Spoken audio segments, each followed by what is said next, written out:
Hey everybody, welcome to Do You Believe on Paranormal Zone TV. I want to thank you all so much for joining us tonight. And those who may be new to the show, if you would please subscribe, I'd appreciate it. And please don't forget to give the show a like, and you're going to love the show. So I expect lots of likes. Now, tonight we are welcoming back Reverend Bill Bean. I can't. I think this is the fifth show with Bill. I'm gonna have to make a playlist for Bill. He's been on the show so many times. So we're gonna welcome back Bill to the show. Now let me tell you a little bit about Bill. Bill Bean is a spiritual. He's known as the spiritual warrior. He's an exorcist, a deliverance minister. He is the author of Dark Force: The Connection, Stranger Than Fiction, and Dark Force Revisited. And I think I may have missed a couple of books. Bill will clue me in after. His website is, hold on for a second. Let me show you a picture of Bill. His website is www.billbean.net. Now tonight, Bill Bean's latest book, The Dark Force Revisited, it describes how terrible and tragic his life once was. He then takes the reader through the miraculous transformation that took place in his life and how God transformed him from victim to victor. And Bill has appeared on numerous TV shows and radio. He's been on Lifetime Movie Network, the Discovery Channel's A Haunting. Hold on. The Haunting series, Sci-Fi Channel, Travel Channel, Destination America, Animal Planet, Gaiam TV, Coast to Coast Radio, numerous times, Beyond Belief, Cornerstone TV, Dead Files, LMN series, I Was Possessed, and the list goes on. Plus, Paranormal Zone TV, and many, many more. So tonight, Bill's going to be talking about his brand new book, Dark Force Revisited. That's the latest book that's been published. The book is a 10th anniversary edition of the original Dark Force. And this version actually goes into more detail than the original Dark Force. It goes more into detail of supernatural experiences that had not been previously talked about. He's also added a bonus chapter which talks about Bill's life after leaving the house. Bill will also discuss his latest cases, including the possessed boy in San Francisco, which I can't wait to hear, and the deliverance and the clearing in San Diego, Philadelphia, Dayton, and Dayton, Ohio. So with that, everyone, let's welcome Bill to the show. Hey, Bill, thanks so much for joining us. Oh, it's great to be back on with you, Noreen. Thank you for always having me on. Oh, always, always. So, Bill, let's talk about your book. Why did you write this second book? Well, it's like all of them. This is the sixth book that I've written, and all of them, I have to say, God really put it on my spirit to do it.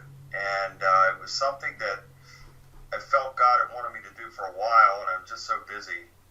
I truly am. I mean, it's just nonstop. There are so many people that need help, and I praise God for working through me to help people all over this country and in other countries also. And but yet, I knew that it was something that God wanted me to do. So I had a little window of opportunity to really sit down and dig into this and add some content, add that bonus chapter. And it was really a rewrite anyway, Noreen, because when I had written the original Dark Force, it was very, very difficult for me to do that. Number one, it was difficult because of my lack of formal education. That was the first thing, and that held me back for many, many years. As I've said before, with the untimely passings of my grandmother and then my mother 2 months and 2 days later, it was devastating to me. They were the two closest people to me in my life at that time, and I had quit school in the 8th grade and lied about my age and went to work for a construction company, and I had to grow up very, very fast and very hard as well. I grew up on the streets. I hung out with the worst of the worst people. I drank, I did drugs, I was violent, you name it. I mean, I very easily could have ended up dead or in prison, and as a matter of fact,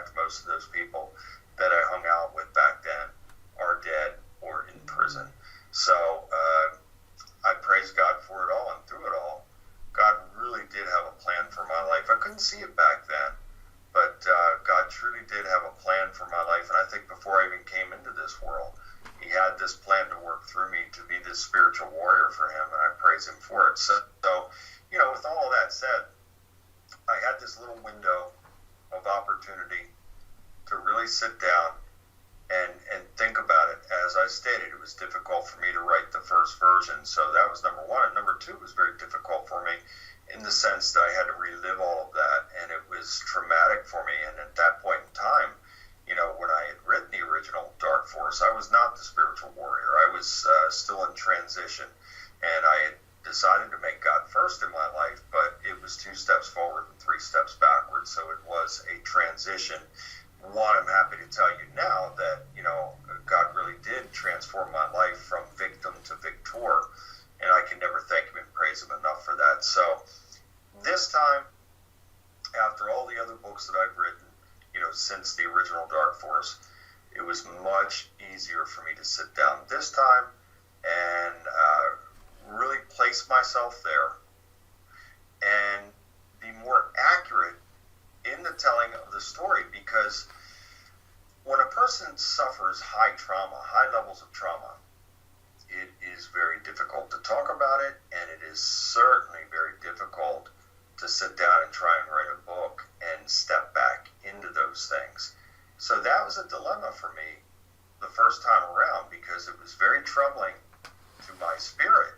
Again, this is traumatic stuff that you're revisiting, but it was also part of a purging process that was necessary in order for me to truly be able to move forward in my life. So it was a blessing. But again, the second time around, sitting down, writing Dark Force Revisited, I had it done, I think, in 2, maybe less than 3 weeks. It was very, very easy for me to do compared to the first time. And I also had clarity of mind that I didn't have the first time. And the most important thing that I had was the power of God on me, around me, behind me, and within me to help me, really propelling me forward in the project, where I didn't have any more fear or anxiety or trauma, no more of those types of scars. Mm-hmm. So it was much easier to write. It flowed very nicely, and I felt that it was important. And I think the most important reason that I wrote it, obviously, is that I felt God put it on my spirit to do so, but also for the people that are currently suffering now. I wanted to give those people something that they could read and take in and say, wow, this is, I can relate to what this guy's saying, because I'm suffering in this way, or I have suffered in this way. And the good news is, Noreen, that yes, it's a very, very disturbing story. But here I am, triumphant by the power of God, and I thank Him and praise Him for that. So if God would do this for me, that's the ultimate message of this book, is that no matter how bad it is, no matter how terribly, horribly we're suffering, God can turn that around, and He can make a transformation in our lives. And He's done it for me, and He will do it for anyone who truly wants to make God first in their life. So that's the ultimate, overall, the most important message of this entire book. Okay. Do you want to take us back to 1971 when you suffered your first demonic attack? Yeah. And, my family and I moved into the house in 1970, and it was located at the bottom of a downhill cul-de-sac. And I have to say this before I get into the 1971 attack. I was 4 years old, and, in the Discovery Channel version of the story, and I'm very grateful to A Haunting, New Dominion Pictures, Discovery, and the other channels that have aired this and continue to air it to this day. Very grateful to them for that. But they took some liberties as far as changing some things around in the story. So they may have presented me as like 12 years old or something when I first moved into the house. But the fact of the matter is that I was 4 years old. My sister was 13. And I recall us standing together. And again, like I just said, the house was located at the bottom of a downhill cul-de-sac with a very large large and deep ravine behind it. It was semi-dilapidated, and my dad, William Bean Sr., was a contractor. He was a master carpenter, and he saw it as a restoration project, and he did a lot of work to it in restoring it. My mother, Patricia Bean, was a homemaker, and my sister and I, we're standing in front of the house, and we both had this just feeling of dread. We were scared, couldn't understand why, but that is the type of, I guess, energy that the house was giving off. And for those who don't know this, all life operates on frequency and vibration. So if we are on high frequency, high vibration, life is good, life is positive, we are moving forward. But if we are on low, life is a challenge, to say the least. And that goes for not only people, but places and things as well. There are such things as cursed lands and cursed homes and cursed objects and things of that nature, which gives off that low frequency and low vibration.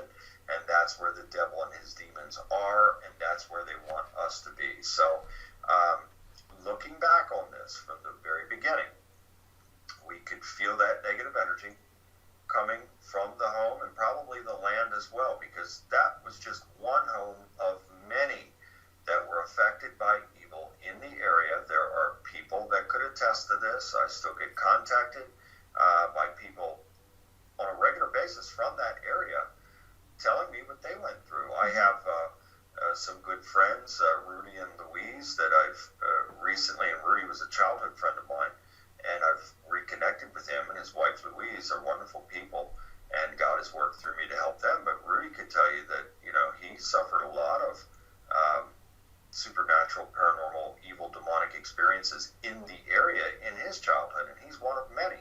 So I feel, Noreen, that looking back on this whole picture and the bigger picture, there are several reasons why this took place. One is that many, many, many years ago, maybe 100 years ago, there were two family members that conjured up these demonic forces. And so that's the first thing. So they came in and created havoc with the family for decades. And just tragedy after tragedy, hardship after hardship. This is part of family bloodline curses. So that's one thing. And then the area itself. So I feel that those demonic forces, the original demonic forces that were conjured up by those family members, actually led my parents to that home and to that area where evil was already manifest. It was already present and manifested in the home. It was already present and manifest in the area. And this is why it was so severe for my family and I. So we were in the middle of this perfect storm of evil, which truly greatly contributed to the destruction of my family. So I had to say that before we went into the 1971 incident.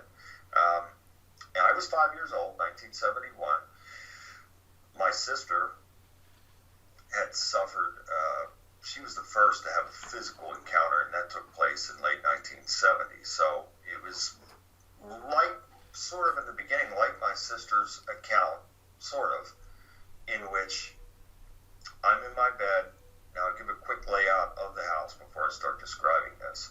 So you would come in through the front door. You would come into the living room, and the house was very dark. It had dark brown paneling on the walls, almost black.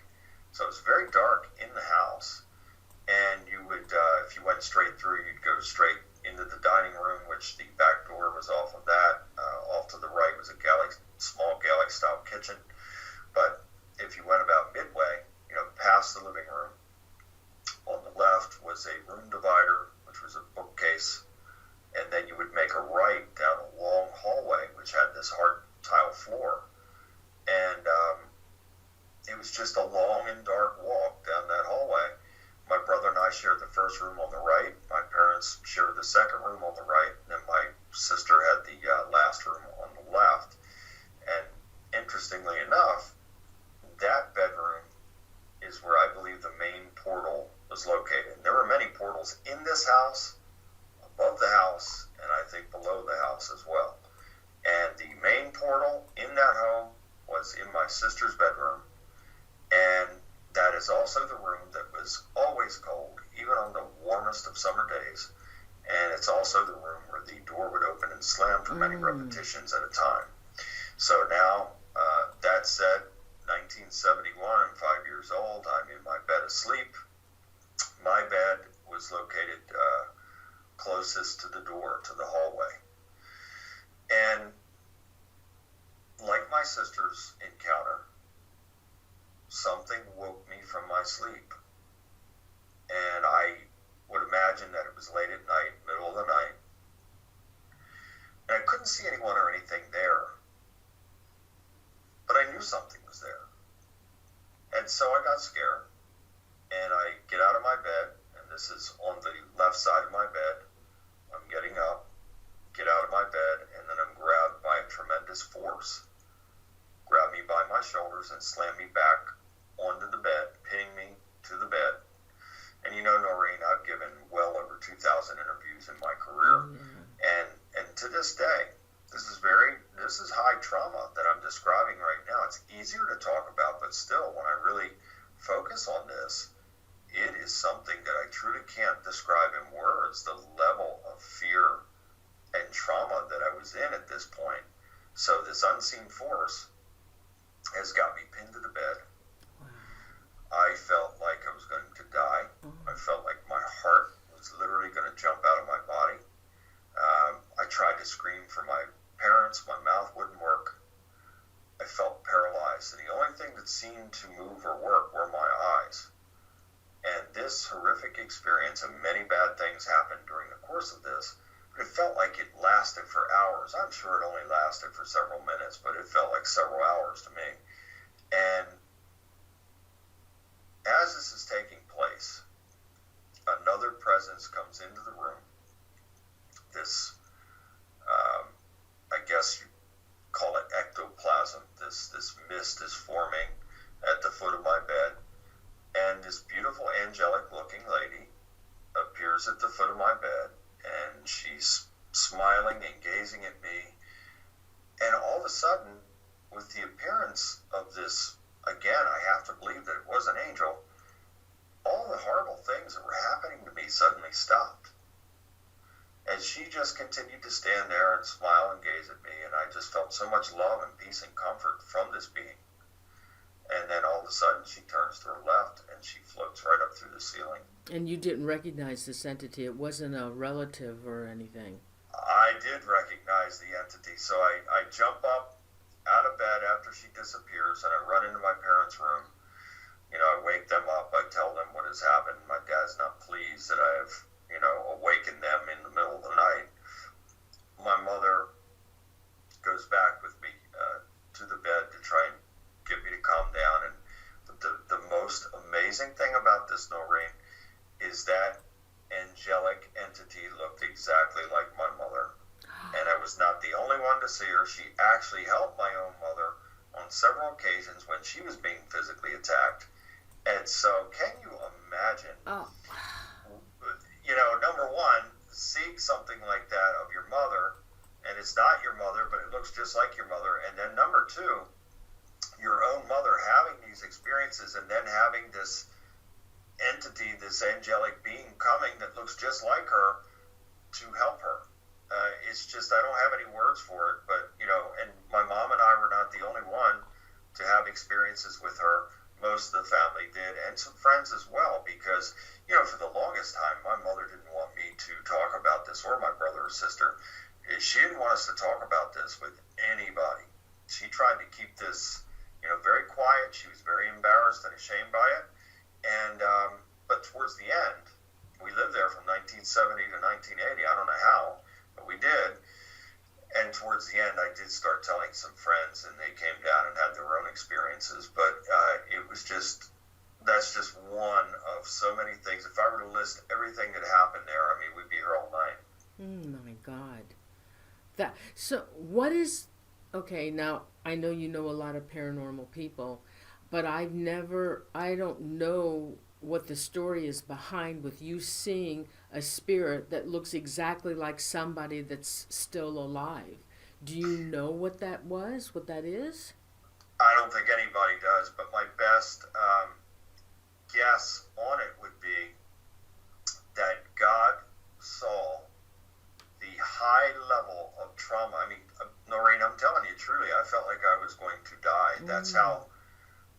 how frightened I was, how stressed I was. My heart, again, just literally, I felt like it was jumping out of my body. Oh my So perhaps God, knowing that I may have been in a really bad physical state from this high level of fear and trauma that I was experiencing, perhaps sent an angel that would take the form of my mother to calm me down. Oh my goodness. Yes, absolutely. That makes sense, Bill. That makes sense. That's the only way I can surmise that. Damn. All right, now, you want to describe the incident with the car in 1974?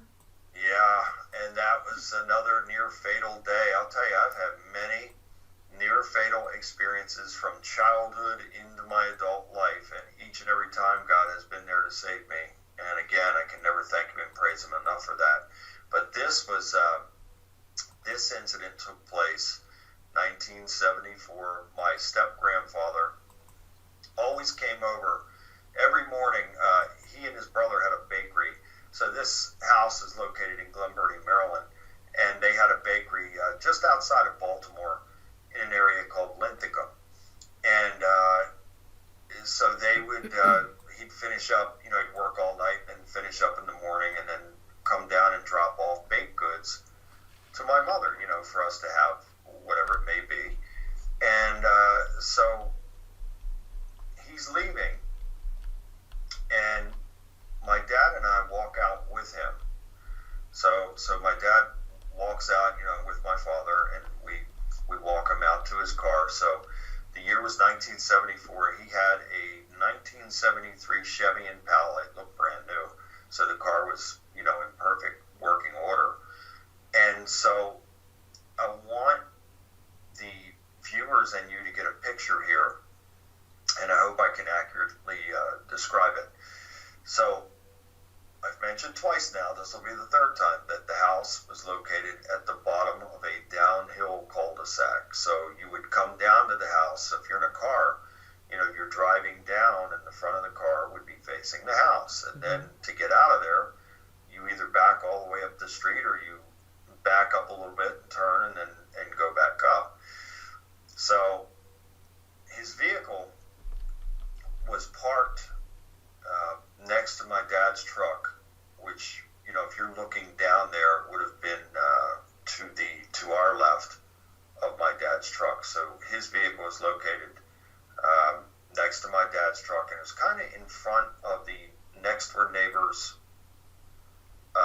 fence, the portion which would have been the right side of their yard. So the car is sitting in front of that fenced area there. So we walk out with him. He gets in the vehicle,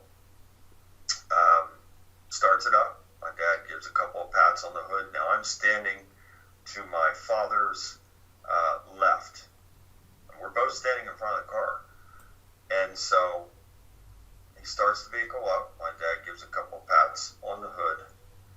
He puts the vehicle in gear, and I don't know how God must have been working through my father on that day, because when he put the vehicle in reverse, he swears, and swore then, he's no longer with us, but he swore then that something put that car in drive and mashed his foot down on the accelerator.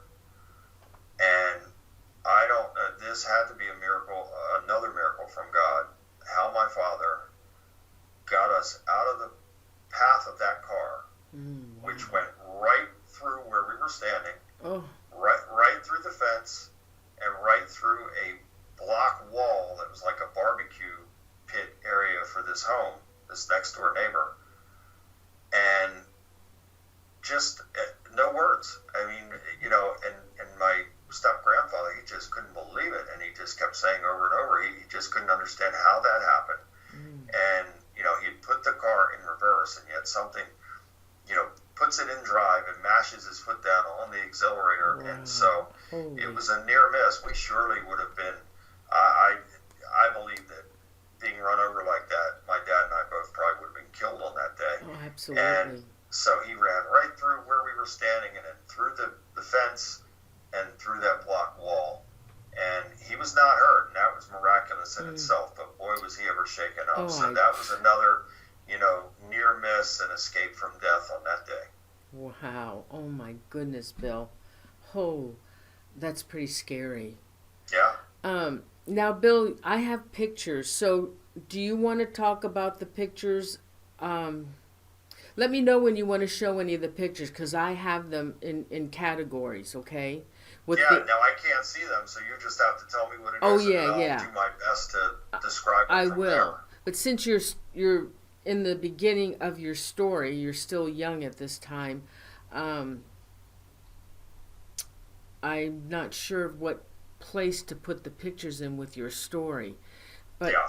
All right, so now tell us about the red orb coming through the 6x6 plate glass window.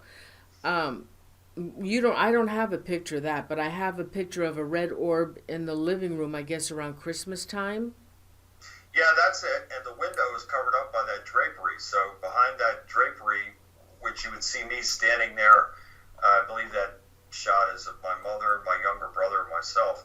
And I'm standing closest to that window, and that red orb is over my head. And that's exactly what came through that 6x6 plate glass window on that one evening in particular.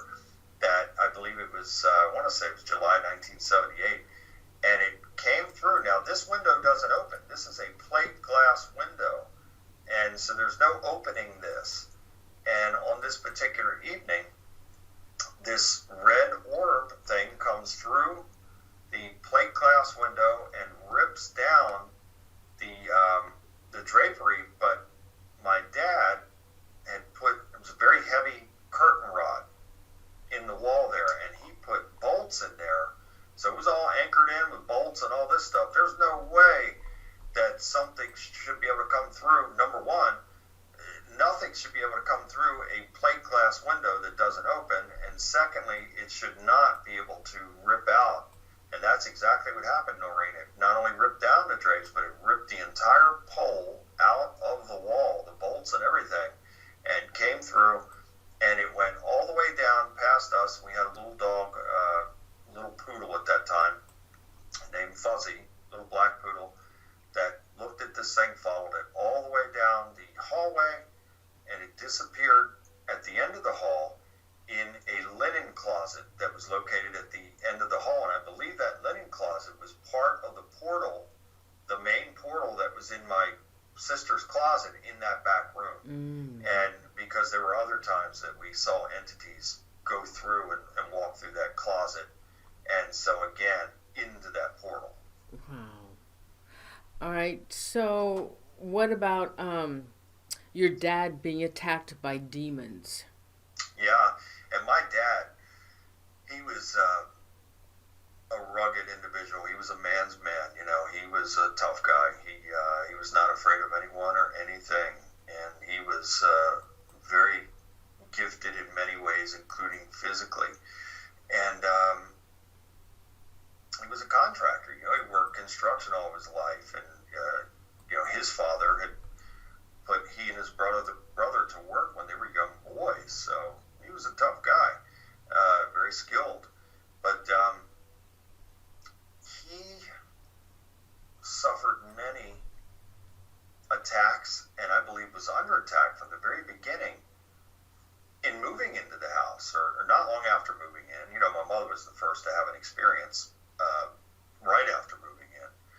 But my dad, and he would not share this with us, but he did share it with my mother's mother, Dora Harvey. And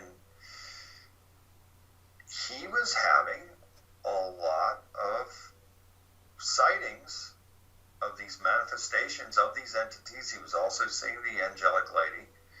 But my brother shared a story with me that I never knew about. I didn't know about this story when I had written the original Dark Force, and now this is in Dark Force Revisited. He shared a story with me about a year ago, and it's still very difficult for my brother to talk about these things. He just suffered a lot of trauma as well, and it's very, very difficult for him to go there. And so I was shocked when he actually started mentioning this to me. He said, and my dad left us in 1975, so I was 9 years old when my dad left us. My brother, he was probably 6 6 and a half. And he recalled a story that I guess this was in 75, right before my dad had left us, that I was not there. I was over staying at my grandmother's and for the weekend. But he told me that one evening in 1975, before my dad left home, he came in a drunken stupor. And when he came in through the front door, my brother said that this unseen force grabbed him around his throat. Now, again, my father was built like a bull. He was a very stocky, muscular guy. He was short, but he was very stockily built and muscular. And so something grabbed him from around his throat and threw him through the closet doors there. So when you would open the front door coming into the living room, there was a coat closet right there, and it had those wooden sliding doors. And so, according to my brother, he said that this invisible force picked my father up by the throat and threw him through those sliding doors in the coat closet. Oh my God. Now, this experience that he had with that entity, was he the only one that experienced that kind of viciousness? Did anybody else, did that happen to anyone else? My mother suffered far worse, and I suffered as well. I suffered many attacks over the entire time of living there, from 71 until I would say probably 79. I suffered greatly with physical attacks, but my mother suffered far greater than any of us. She suffered more than any other person I've ever seen in my life, Noreen. And it's a miracle in itself that she was able to even live as long as she did, because she was under so much stress and pressure. My parents were married in 1956, and my sister was born in 57. There was another child born in 63, which died under mysterious circumstances. That child was a male child, and he didn't live for very long, and there are differing accounts on what had actually taken place. And then it got to the point where we had very little family left anymore, but family members just didn't want to talk about it anymore. But what I do know is that the child didn't live for very long, and representatives from Johns Hopkins Hospital came and retrieved the body for studies. So that's what I do know. But what the rest means, I don't know. And I was born in 66, and my brother was born in 69. But I would have loved to have known that whole story as to what actually had taken place with the child's birth, and then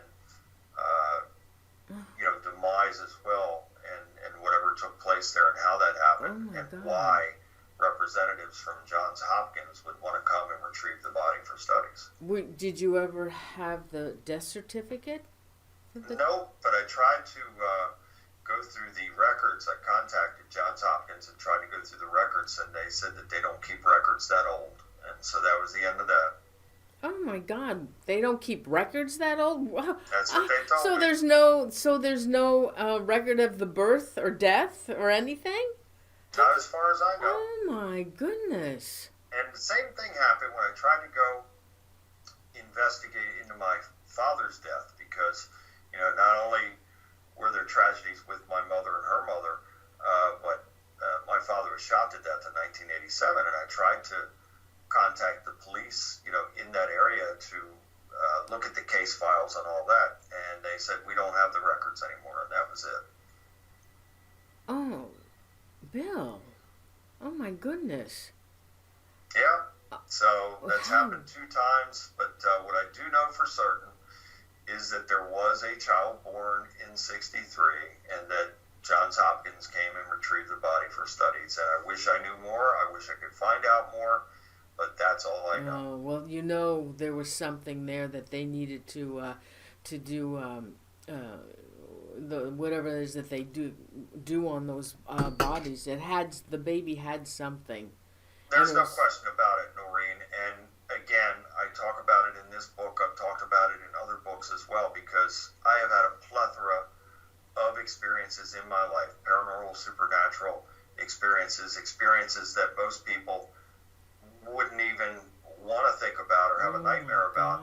And most people their minds couldn't even go there. I mean, it's just, I don't know how to describe it other than to say it's real. These things have taken place, and it's all part of my journey. I couldn't be where I am now as a spiritual warrior for God without being there. It was part of a preparation process.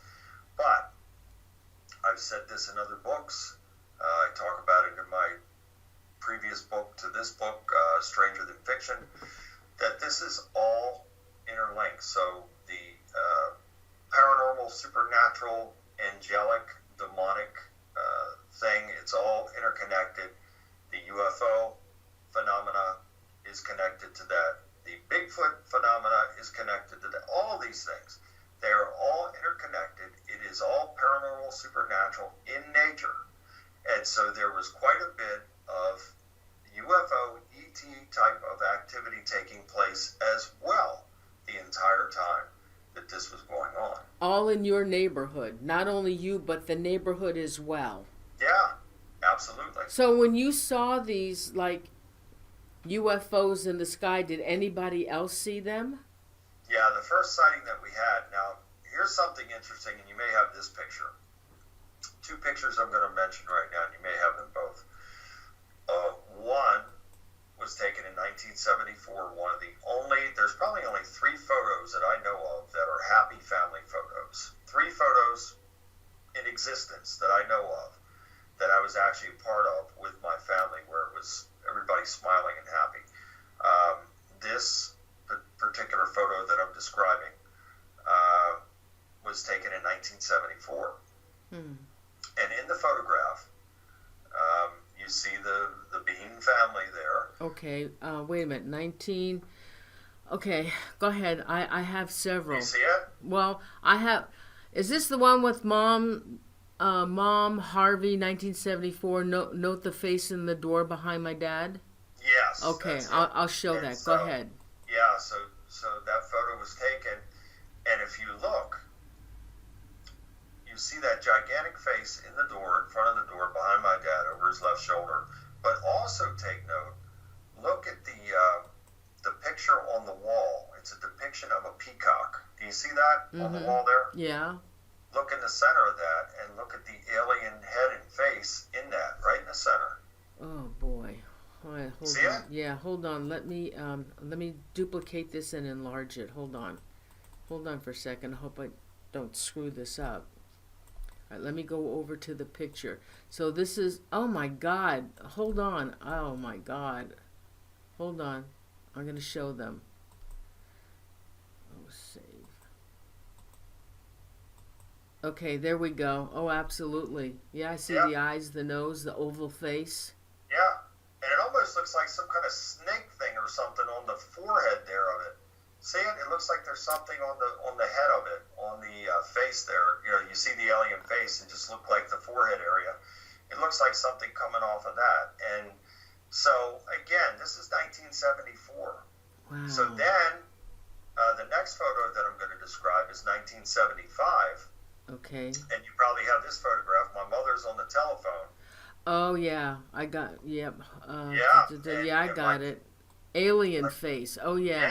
Yeah. And my dad had knocked, that was a closet there. My dad had knocked that out and made a bar. So my mother's standing behind that bar. She's on the telephone. And standing beside her, there are 2 little, what looks like the little gray alien guys. One is standing to her right, and you can see the flash of the camera coming off of its head. And the other one, its face is in the mirror. So there's a large rectangular mirror behind my mother, and there's an oval-shaped mirror to her left. And you see the large alien-looking face in that mirror. Oh, yeah. It's unmistakable. Oh, yeah. Oh, my God. And actually, I see another one above her head. I actually can see something else very strange looking above her head. It's got big, Yeah, wide... I know what you're talking about. Yeah. You're right. I've noticed it too. Oh my God, that is creepy. That picture is really creepy. Yeah, and I mean, it is plain as day. There's no, I don't know how anybody could say, oh, well, no, I really can't see that. It's right there. It's Oh, just like yeah. you'd be looking at a person. Yeah, and right by her neck, it's in the background, but it's by her neck. There's looks like it's a face. Now I Isn't that don't. amazing? And I don't know if that's an alien or a man's face. I'll have to look at it real good again, and, God only knows, but this, again, confirms what I'm saying, that all of this is tied together. Certainly it was in our case. And so, you have those two pictures, and then my mother would often remark about in the evenings after dinner, she's doing dishes at the sink, and there's a window in front of her that you can look at the ravine. So you're seeing the backyard and then the ravine beyond the backyard. And many times she remarked that she saw these blue lights descending in the ravine as she's looking out the window doing the dishes. And so then in 1977, my dad had come back home for a visit. And so he's there, we're watching TV. All of a sudden the power goes out. So he lights his lighter, they're lighting candles and all this stuff. And then he goes outside. He's thinking that a vehicle struck a utility pole and that's what's killed the power. And so he comes racing back in through the back door, collects us, tells us to come out with him in the backyard. And this object was hovering, I'd say probably 40 yards from our back door. So it's in the ravine, it's hovering over a utility pole. And interestingly enough, Noreen, there was like one of those little power substations things that was located. So if you went beyond our backyard and jumped the fence there and went down into the ravine, just to the right was this little power substation thing. And the UFO was hovering above that and over this utility pole. And so it was white. It was a brilliant white color. It was the typical disc-looking, I said mushroom-shaped type of thing. But it had something underneath of it. That's why I said mushroom type of looking object. But I'm sure it was a disc object, but it had something under it. And it was silently hovering. And you would see it gently sway and wobble. Every once in a while you would see a sway and a wobble out of it. And we were standing there watching that thing, and then other families came out in their yards and they were seeing it as well. So there were quite a few people that, and this was a story that went, I believe it made the local newspapers, and a lot of people saw this, so it just wasn't us. I mean, It's there's a lot of the, other families out in their yards seeing it as well. 1977? Is it? Yeah. Oh, And okay, the It glow? hovered out there for close to an hour, and then it slowly just started to gain in altitude, and then it headed away to the north. And as it was heading away, then the power came back on in all the homes. Wow. Bill, what about the other picture, the cylinder? Oh, yeah, that was taken in 2001. I took that photograph outside of Baltimore in an area called Reisterstown, Maryland. And this is broad daylight. And so, now here's another amazing thing, Noreen. With that photo and some of these other photographs, I didn't see that. But yet, I had this, and I know it comes from God. It's just this connection or ability or something to know when something is there, even though I can't see it. I knew it was there. And so I felt like I carried a camera with me everywhere I went. And so I felt like I needed to take a picture of that area of the sky, and boy, oh boy, I mean, at that precise moment, I'm taking the photograph, and there it is. And I've done this before. Another time was near the BWI airport area, the Baltimore-Washington International Airport. They have an observation area. It's like a park. And I met with a MUFON investigator, Alexander Zekas from Virginia. Virginia. He heard about me and heard about what was going on. He wanted to meet me and get my story. And he actually wrote about me in one of his books, Synchronistic Adventures. And so I'm telling him everything. So then, now this is a summer day. It was hot. It was probably, I don't know, 85, 90 degrees. It was hot. Beautiful blue sky. And I'd say this was probably around the same time frame as that cylinder. Maybe a little, maybe 98, 99, somewhere in there. It was sort of like in the same time frame. Beautiful day, not a cloud in the sky.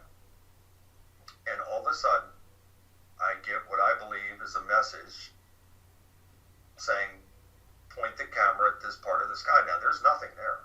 This is a beautiful, not a cloud in the sky, beautiful day. And so I said to him, I said, look, I'm pointing my camera right over here. He says, why? I said, because I know something's there. And he said, I don't see anything at all. I said, okay, you point your camera and we'll take the picture at the same time and let's see what we get. We did this and we both got the same disc object that was right where I pointed, right where I said, take the picture here, and there it was. And he was astounded by that.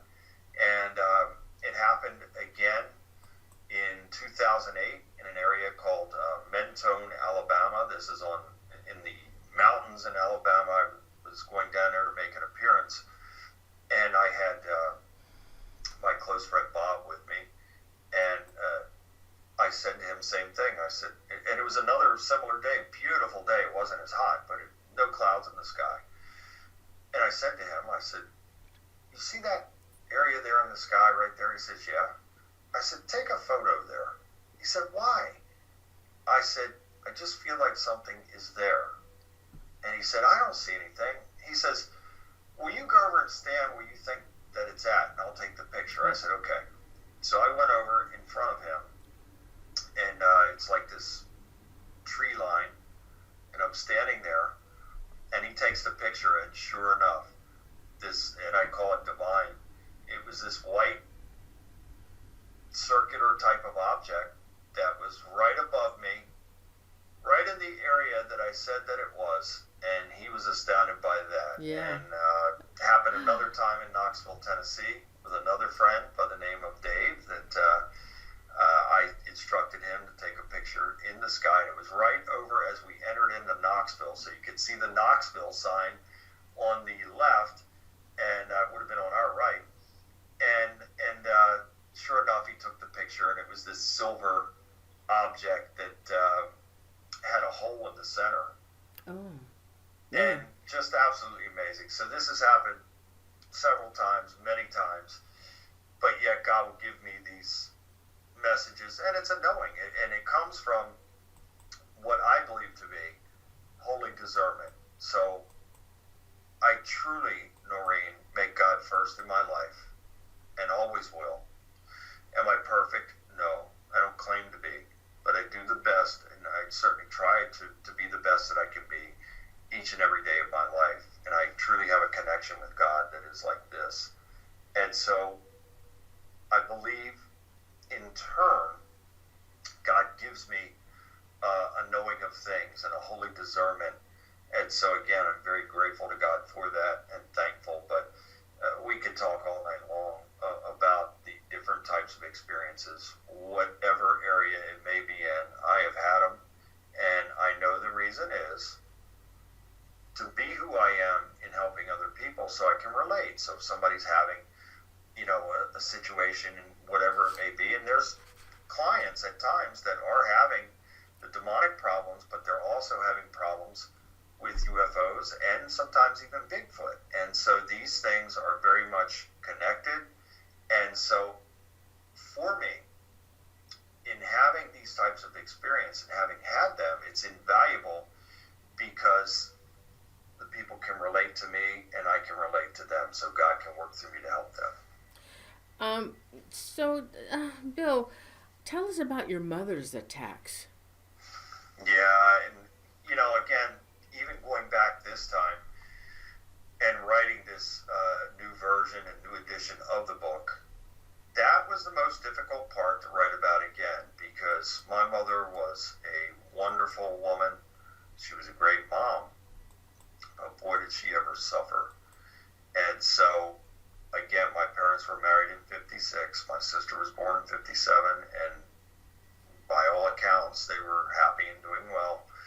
But things changed after moving into that house. And I really believe that with my father being attacked in that way, he was a man that was used to being in control of every situation. And I have to believe, with him being manhandled like that, and then, seeing those apparitions and everything that he was experiencing, I think it shook him to his core. And my parents were social drinkers. And in the beginning, they would have these family parties and gatherings. You did that back in the 70s. And those were joyous occasions.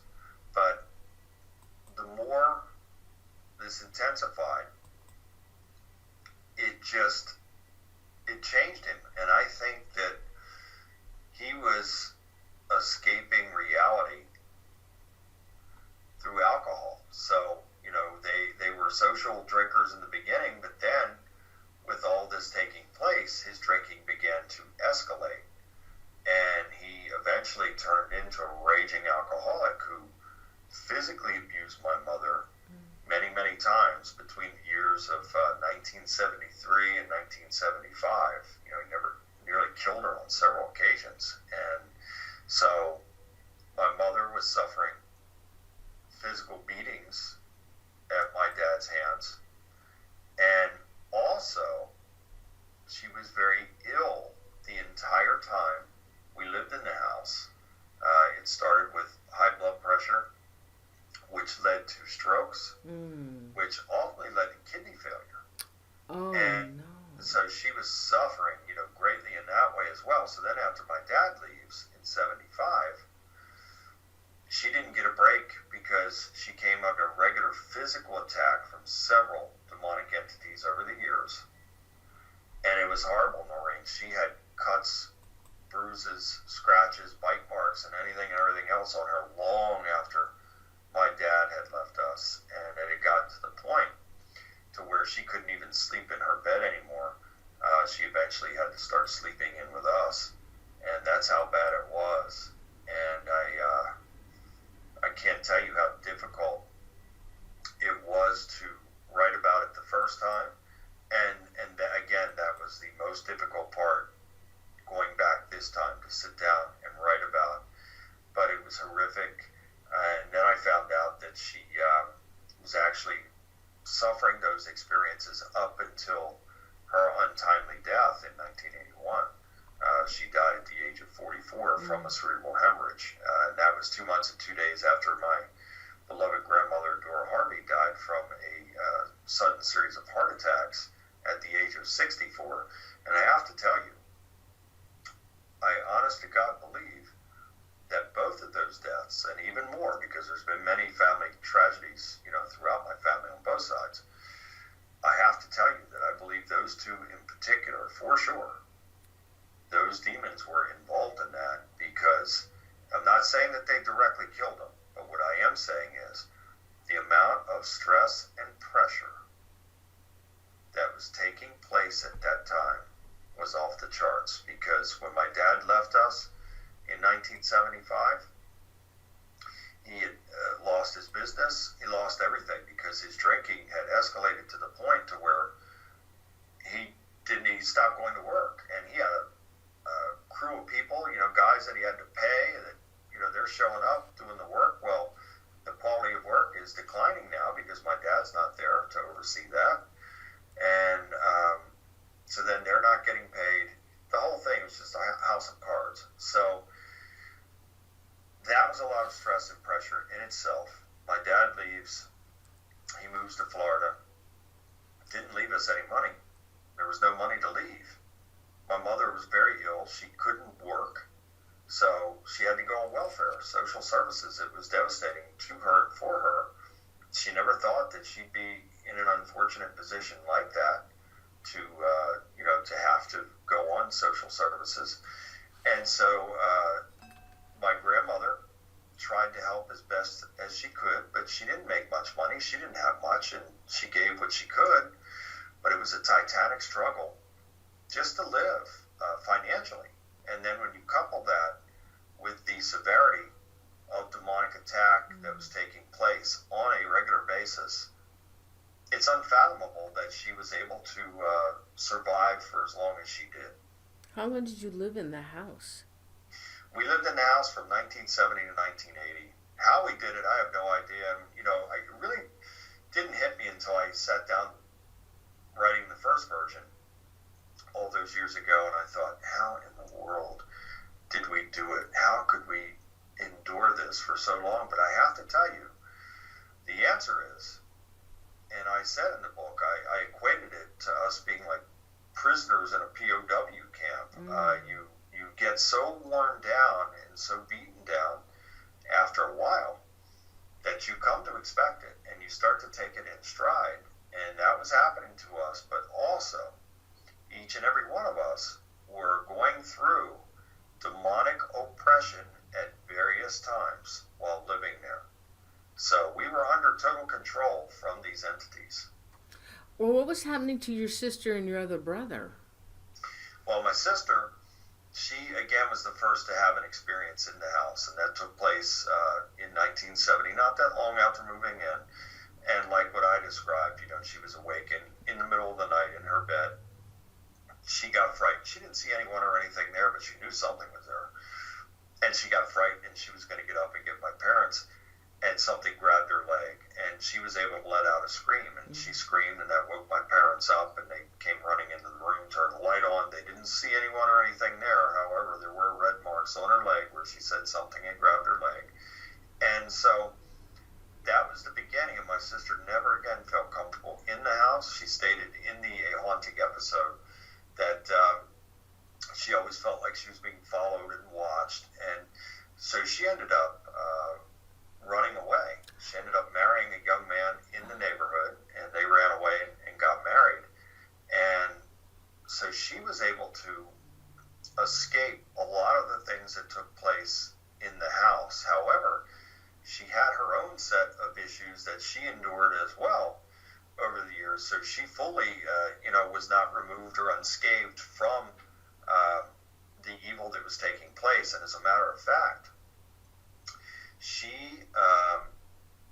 had gotten pregnant and nearly had died because the child, which was a male child, had died inside of her. Oh my God. And it poisoned her system. So not only did the child die, but she almost died as well.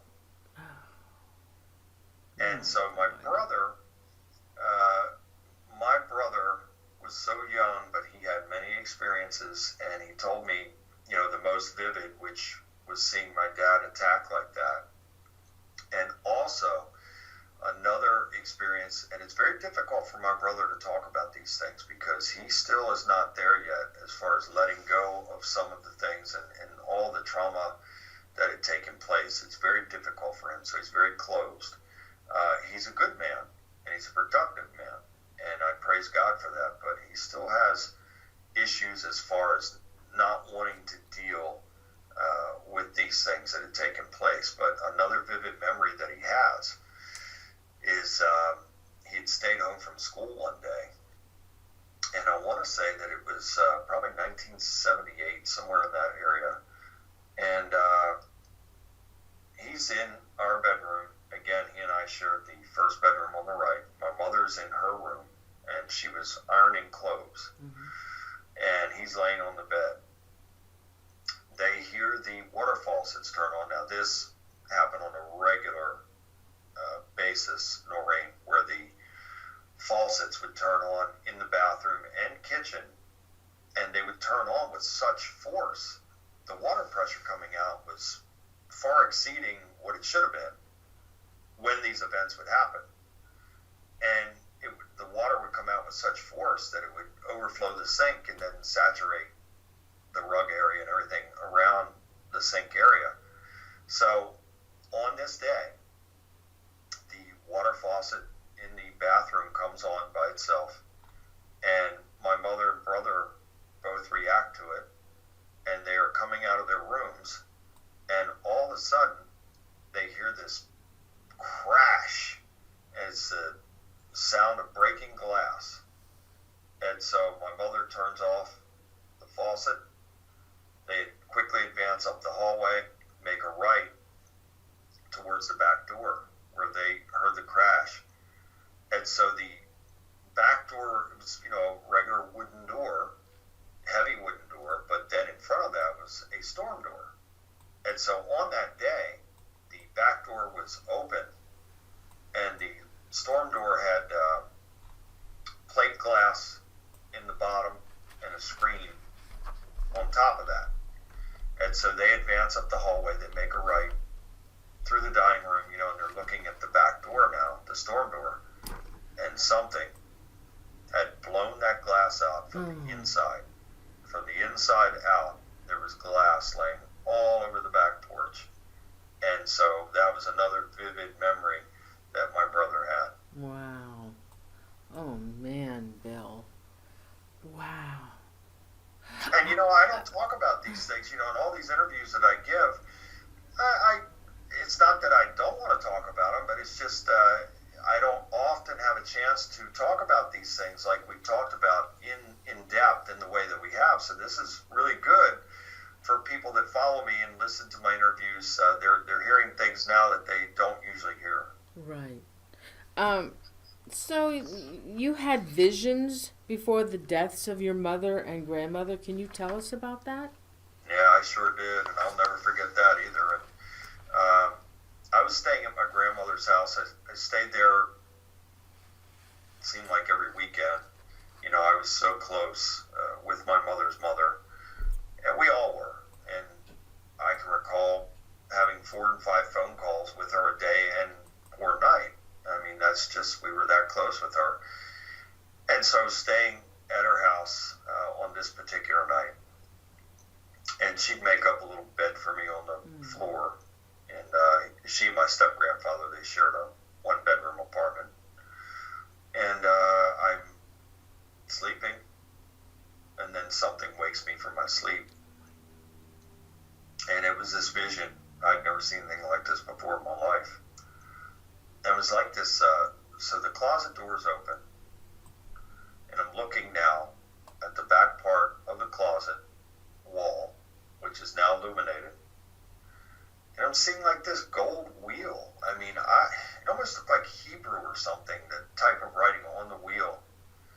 And I guess it was like a portal or Stargate or whatever you want to call it, because, it was rotating around, and in the center is like the screen. And I'm seeing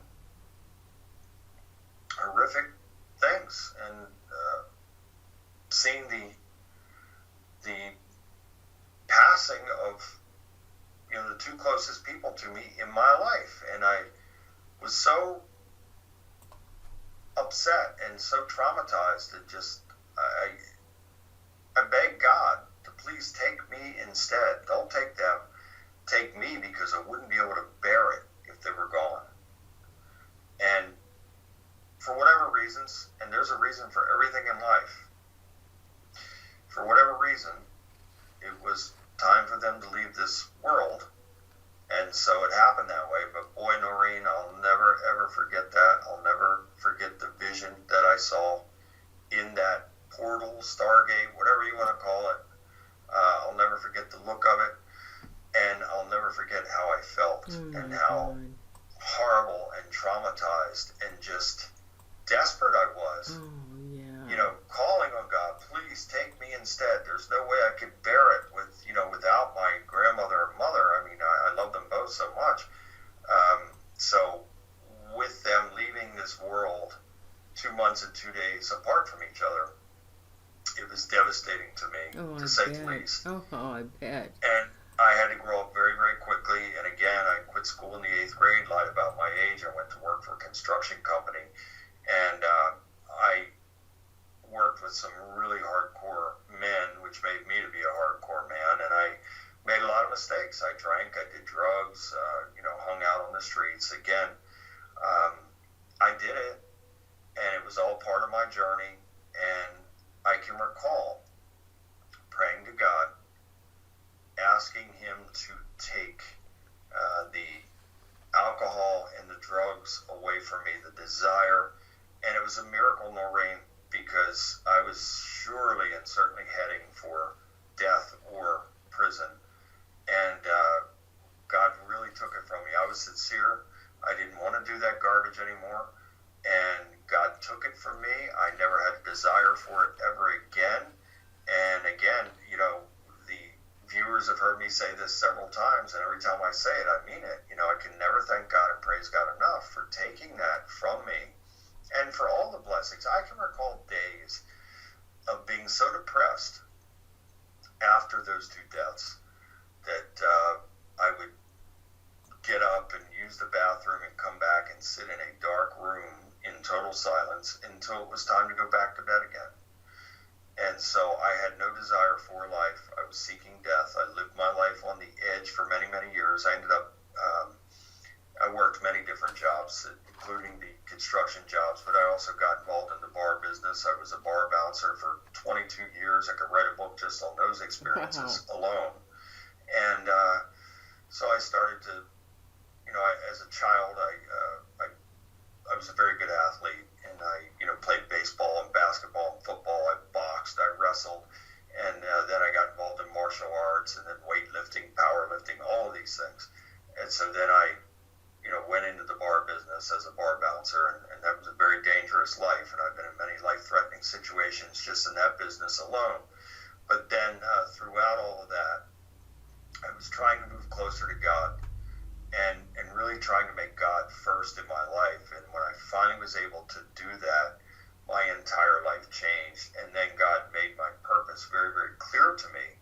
And my purpose on this earth is for God to work through me to free people from evil and negativity and low frequency and low vibration and curses, hexes, vexes, and spells and things of that nature, in order to help people to be able to move forward in life free from those things.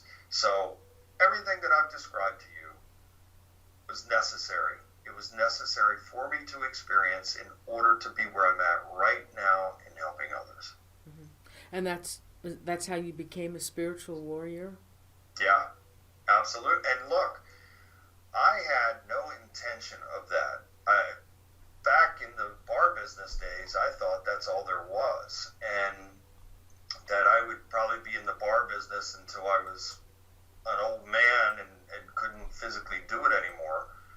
But God revealed a new plan to me, and He revealed it to me the closer that I was drawing to Him and truly making Him first in my life. Then He put a calling on my life, and it was after my wife and I got baptized.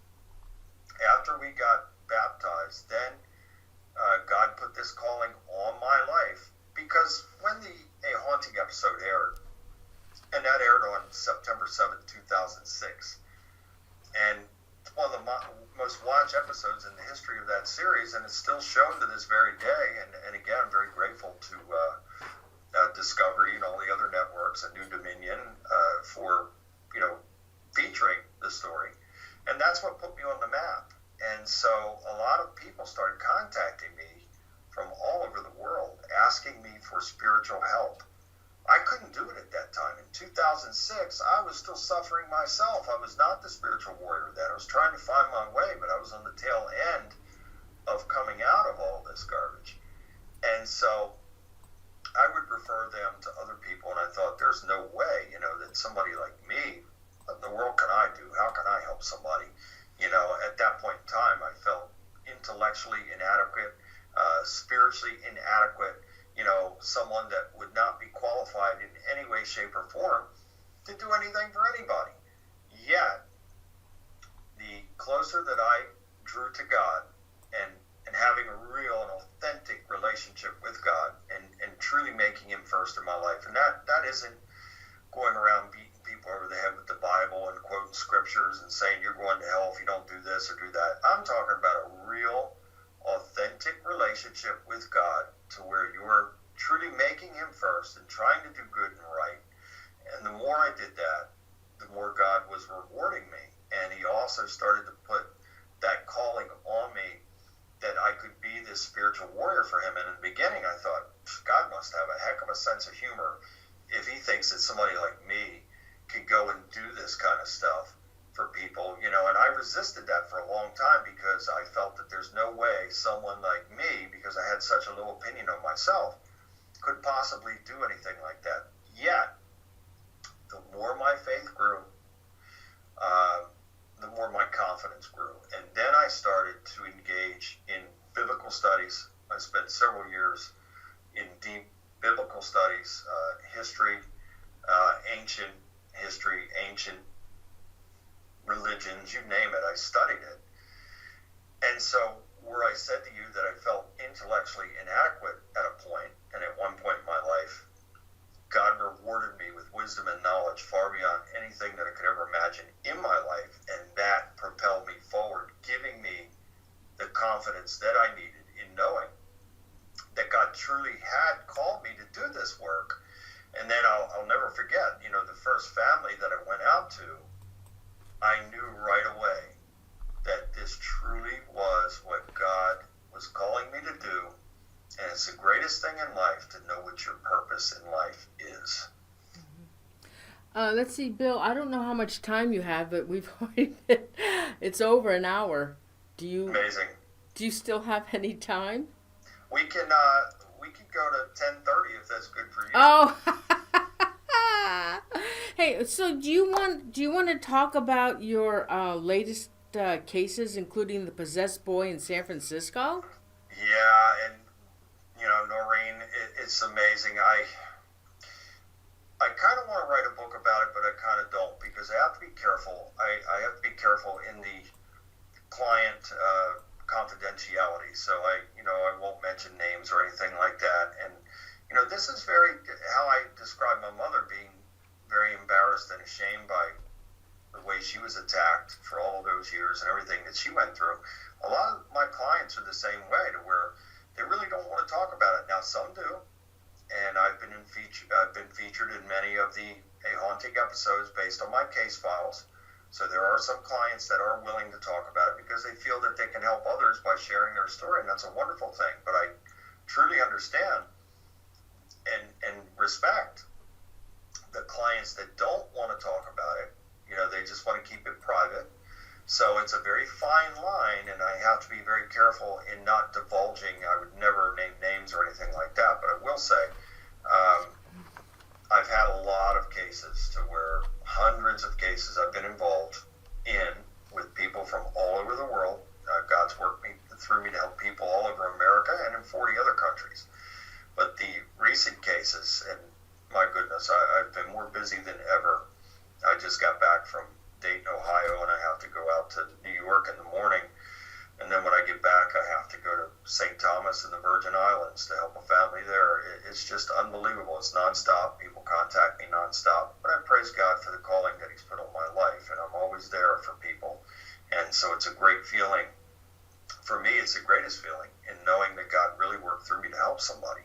But this case that you mentioned did take place in San Francisco. A wonderful family, wonderful young man. And he's in his 20s. Super educated, brilliant, classically trained musician, very impressive. This kid is a winner. Yet, that said, he was suffering some severe demonic attack, which was severe oppression heading into the beginning stages of demonic possession. And this boy, I believe, you know, we talked, and he suffered some things in childhood, and I believe that even though it might not manifest for years, at some point it will manifest when some type of event takes place, and whether that is through high trauma or even a severe depression, it can open the doorway for these demonic forces that are already attached due to things that happened in previous years.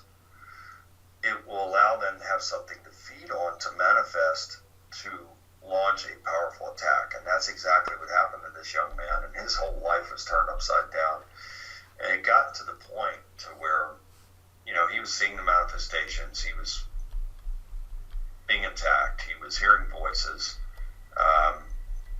He actually, at one point, he showed me notebooks full of just horrible writings, satanic writings, these satanic poems and drawings of these demonic figures that he was seeing, and had actually gotten to the point to where he sold his soul to the devil. Why did he sell his soul to the devil?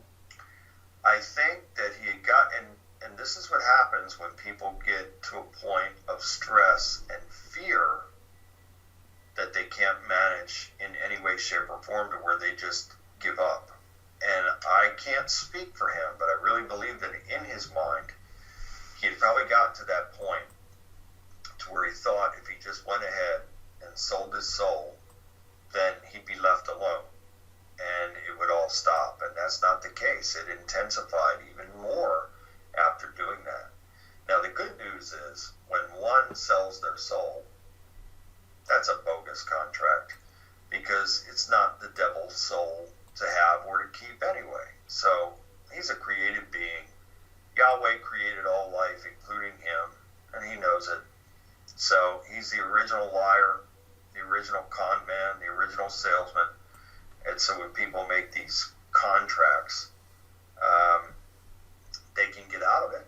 And the way out is to call on God and make God first through Jesus Christ, and to break and cancel all these ungodly contracts with the devil. And that's exactly what happened here. And I'm so thankful. It was his mom that saw me on one of the shows, and she reached out, and I was very busy. I'm always busy, but I knew that it was severe, and I made time. I made adjustments in my schedule to fly out there to San Francisco, and not a moment too soon. I'll tell you, if that would have went on for much longer, a tragedy could have occurred out of that. So God worked through me to perform that exorcism, deliverance over him.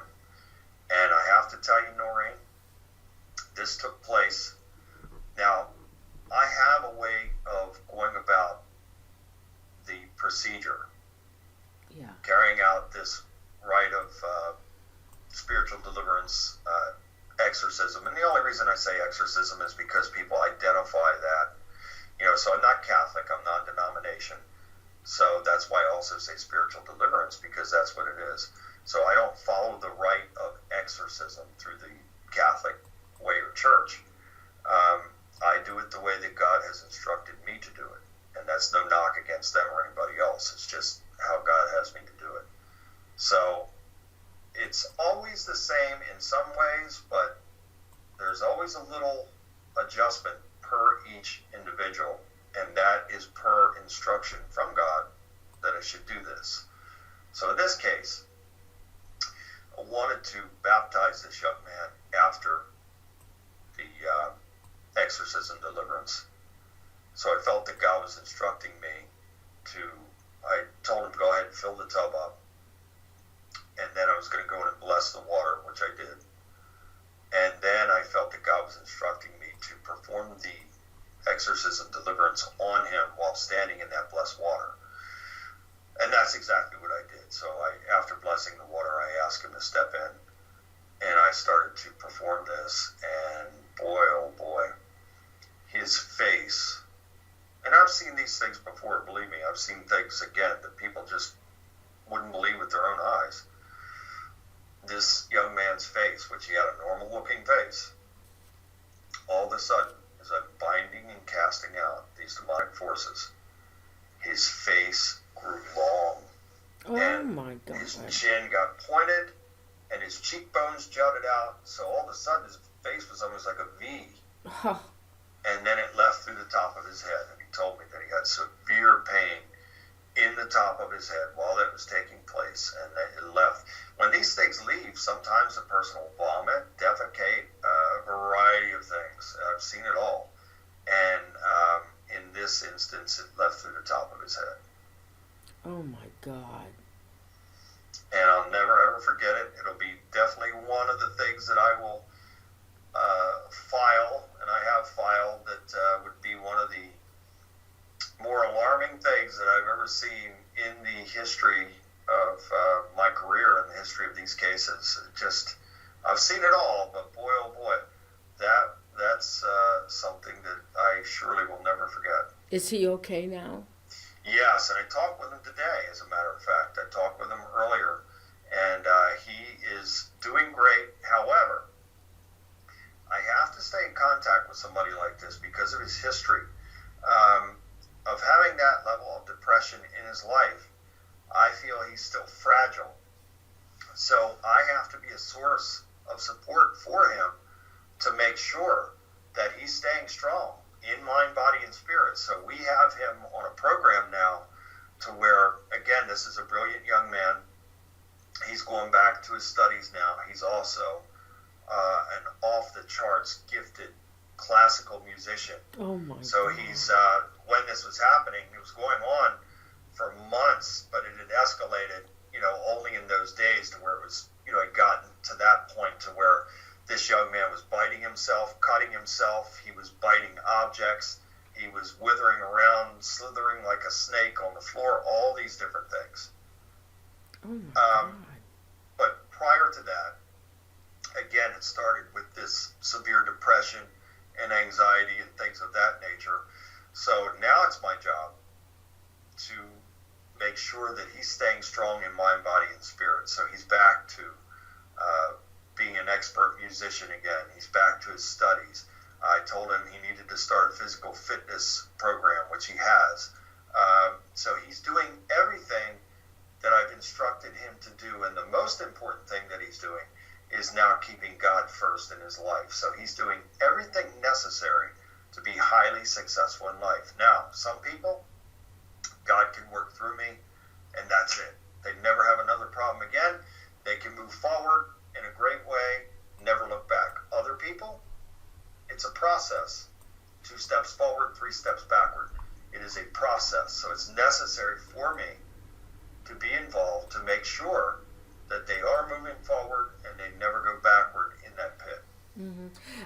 Has there ever been a case where it wasn't successful? The only cases that I recall that were not successful were cases to where people, they wouldn't abandon doing what they were doing. Every possession case, God's worked through me to deliver the person. I praise God for that. However, there are people that had that type of thing happen or severe demonic oppression that had it happen again. And it was because they went back to doing things that I said, do not do. Don't open these doors, because if you do, the devil's coming back with 7 more wicked than the original. So he's sending 7 more wicked demons than the original onto these people if they go back to doing what they were doing in the first place to open these doorways.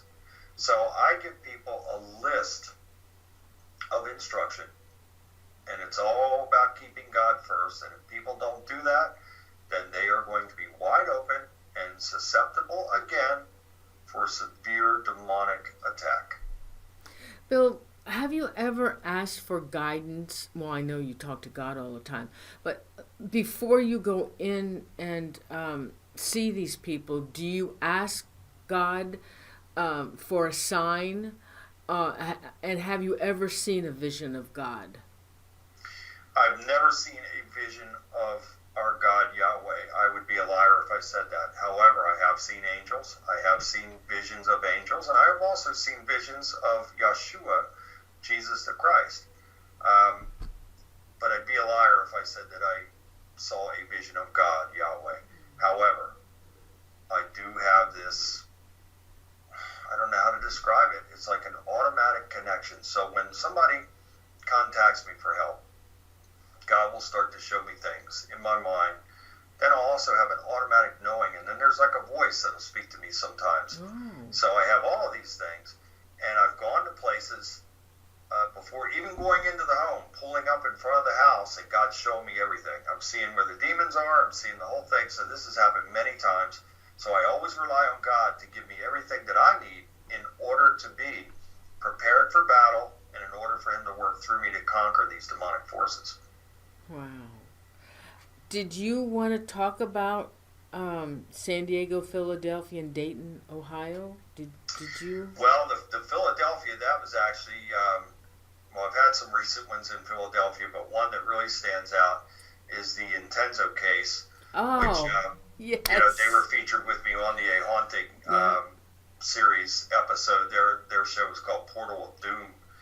And I went back to them. They're very dear friends. Oh. I love them like family. Oh, yeah. Wonderful people.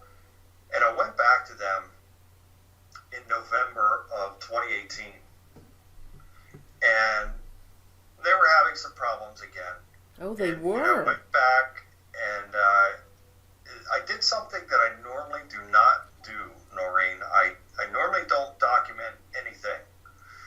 But on this occasion, I felt that God was leading me in this way that I said to Chris, I said, I want you to walk behind me as I'm going through this house, and I want you to just take random pictures. Just take them because God was instructing me to do this, and I knew that there were entities in there. So sure enough, we were going through the house, and we get down to the basement part, and I think it's because of all those items down in that basement, and I pray that Anita gets rid of them at some point. I really do.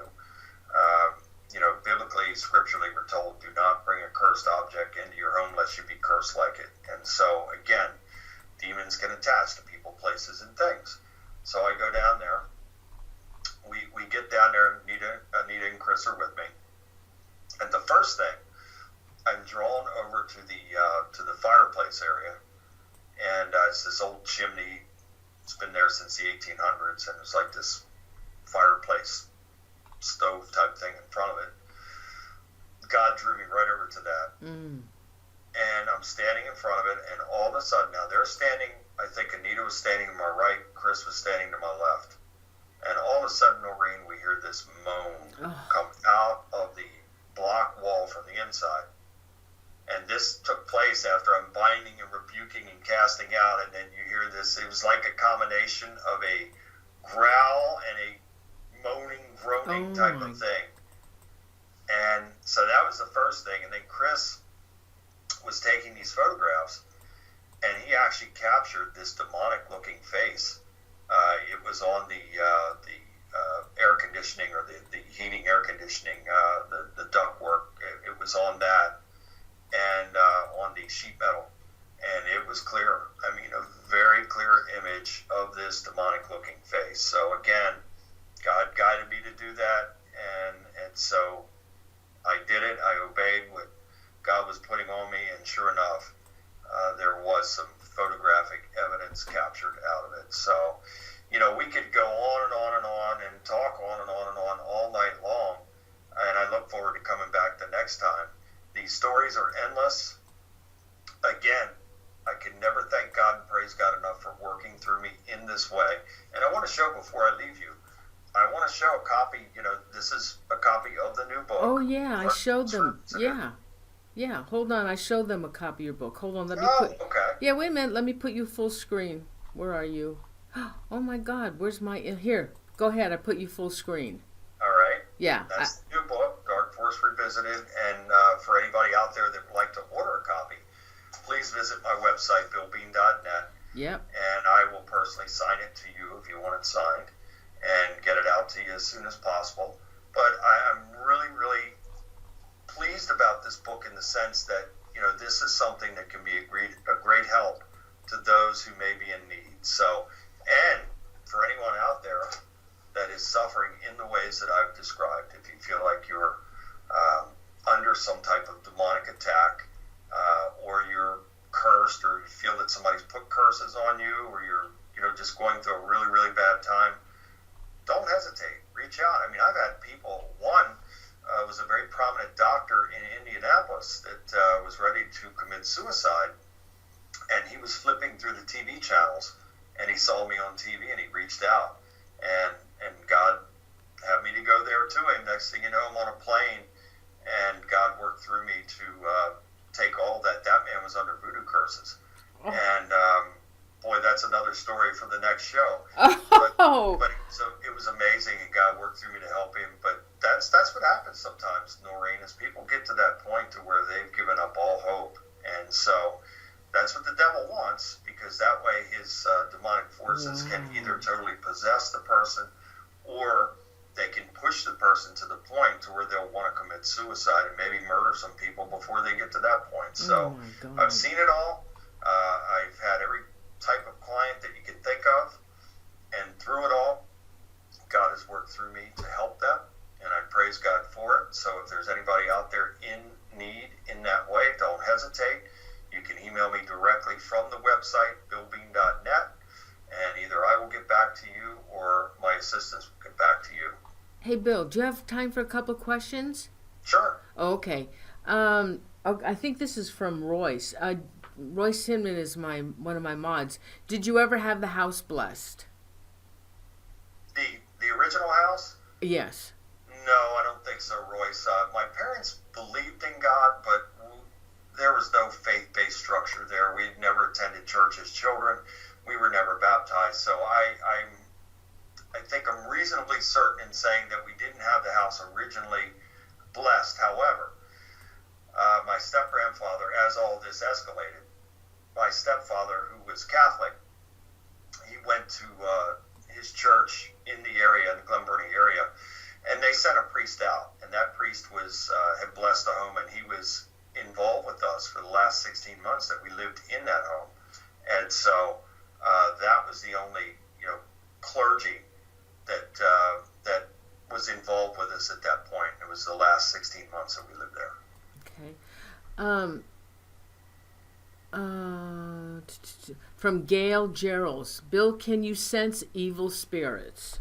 Yes, I could sense divine as well, and I praise God for that. So even though I've had all these evil experiences, I've had many divine experiences, and most of my life today, in my personal life, is certainly divine experiences. I don't have any evil in my personal life. Anything evil that comes my way, by the power of God, I bind and rebuke it and cast it out. I'm not having that. So I was once a victim. I'm now a victor, and I will always be a victor and never be a victim again to anyone or anything, and I praise God for that. And I want that for everybody. From Beat 3 Airspace. Bill, are you writing or doing any other new books, etc.? Give us a peek. Well, I'm so busy right now with my travels and helping people that I always have to wait for these little windows. And when I get the little window of opportunity, that's when I sit down. I think my next book is probably, I have a couple books that I have in mind.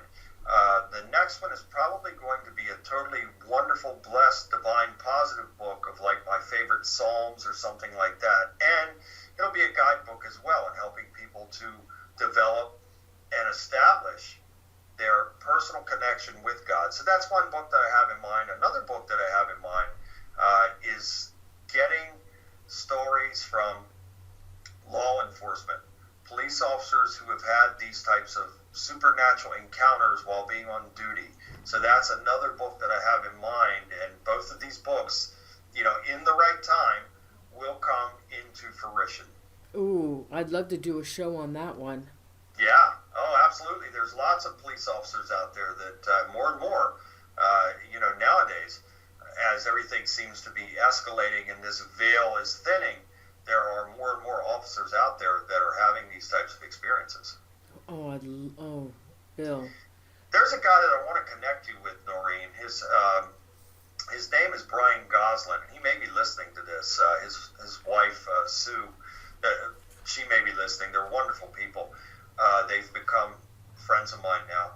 I had, on another show, I had Brian and a very good close friend of mine named Mike Supa. He's like a brother. Mike actually found Brian, and they both live in New York, and Mike is a former police officer as well. They're both in my book, Stranger Than Fiction. And Mike got Brian's story. They had a chance encounter, and he knew about Brian, but he got Brian's story. And Brian, back in 1976 in Whitehall, New York, had a near face-to-face encounter with a 7-foot-tall Bigfoot creature. Oh my God, no way! And he was, and he was a Whitehall police officer, and it was not only him, but it was a several other officers that had the sighting of the creature as well. So maybe in the future we can put a show together, and I'll connect you with those guys. Well, And you I can think, join us on the show. I'm sorry? You can join us. I can have you and him on the show. Yeah, that'd be great. Yeah.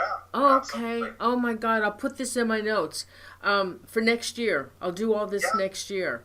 Wonderful. Wow, that's awesome. He's a quality guy. He's a credible guy. Again, he's a retired officer now, but at that time, he clearly saw it, and I absolutely believe it. And he's got a very compelling story. Oh, I'd love to do that. Love to. All right, and we have another question from Starry Night. Bill, do you think a particular parent carried gifts, curses, or simply had spiritual gifts? I think both my parents did, but my mother, I think she suffered throughout most of her life for whatever reason. I really believe that she did. Even in childhood, I heard some things that took place in her childhood, and her family moved around a lot in childhood, and her dad suffered. I never met my grandfather, her father. He died in 1957 under tragic circumstances and mysterious circumstances as well. So they moved around a lot as a family, and I was told that she actually, with the family, lived in that very area of Glen Burnie, in that community, Herondale, where the house was, near where the house was, in her teen years. So she had prior exposure to that area before coming back again, with my dad and us. So I do believe, for whatever reasons, my mother suffered greatly for most of her life. My dad also had these gifts, and perhaps, without truly knowing the answer, he did serve in the military for a stint. Maybe something happened there, and maybe he came under some type of observation from external forces, I'll put it that way, and it had an effect on his life as well. So he may have been an individual that went through some type of program and was monitored quite a bit throughout his life. I wouldn't doubt that for 1 second. So whether that was some exposure to other races of alien beings or whatever it may be, I do believe that he had some type of exposure there. Okay. From Charlotte Wise, do you ever experience now what you experienced in your childhood? Absolutely not, because if I knew then what I know now, I'm armed and dangerous by the power of God against evil forces. And boy, would that have ever been a different story, if I knew then what I know now, and if I were armed then like I'm armed now. So no, I would never have that in my life again. I praise God for that. I don't boast it. I say it confidently, because the fact of the matter is, God truly is first in my life, and God has put a covering over my life, and he's also blessed me with great power. It's his power that's working through me. Another question from Charlotte. Do you feel, if you feel like you need help, what should you do until the help arrives? Well, when people contact me for help, and again, I either get back to them or my assistants, Melinda or Mara, will get back. And what I do at that point is I give the person powerful prayers, which these prayers are on my websites, and of course guidance in what they should do, and then I try to get to them as fast as I can. And sometimes people can't afford to bring me to where they are, and then we'll have sessions over the phone or via Skype. I've helped these people in all these other countries via Skype. I mean, it's the next best thing to being there, and so there's no denying the power of God. So no matter what happens, when we're invoking the power of God, his power is going to come through, and it's going to get rid of that garbage. Jesus said, in order to receive, you must believe. So if the person truly believes that God has connected us and God's working through me to help them and to help rid them from this, then it shall be so. And there's nothing the devil can do to stop it. From Lori Miller, for Bill, how do you know if you are meant to fight demons? I think I am, but I'm scared. Well, right there, I'm sorry to say, you're not called, because, and not taking anything away from your desire to do it, this kind of stuff, you can't have any fear.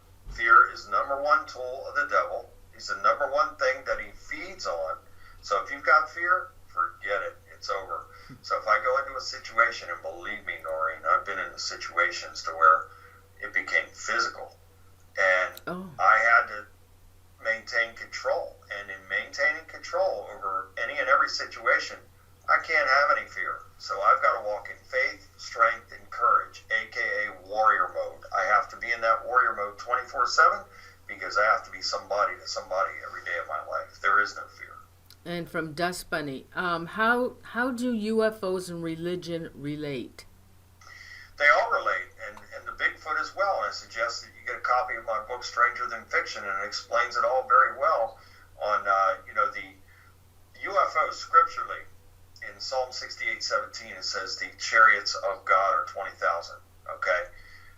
There are 70 or more scriptures in the Bible that mentions UFOs as chariots, flying chariots, pillars of a cloud, clouds, tabernacle, flying tabernacles, rolls, scrolls, all these types of things are mentioned. That is UFO objects that are being mentioned. So why is our God, Yahweh, who created everything, his name is listed 6,823 times in the Bible, replaced with the title of Lord? Wherever you see Lord in caps, that should say Yahweh. Jesus' Hebrew name is Yahshua, which means Yahweh saves. Yahweh saves through him.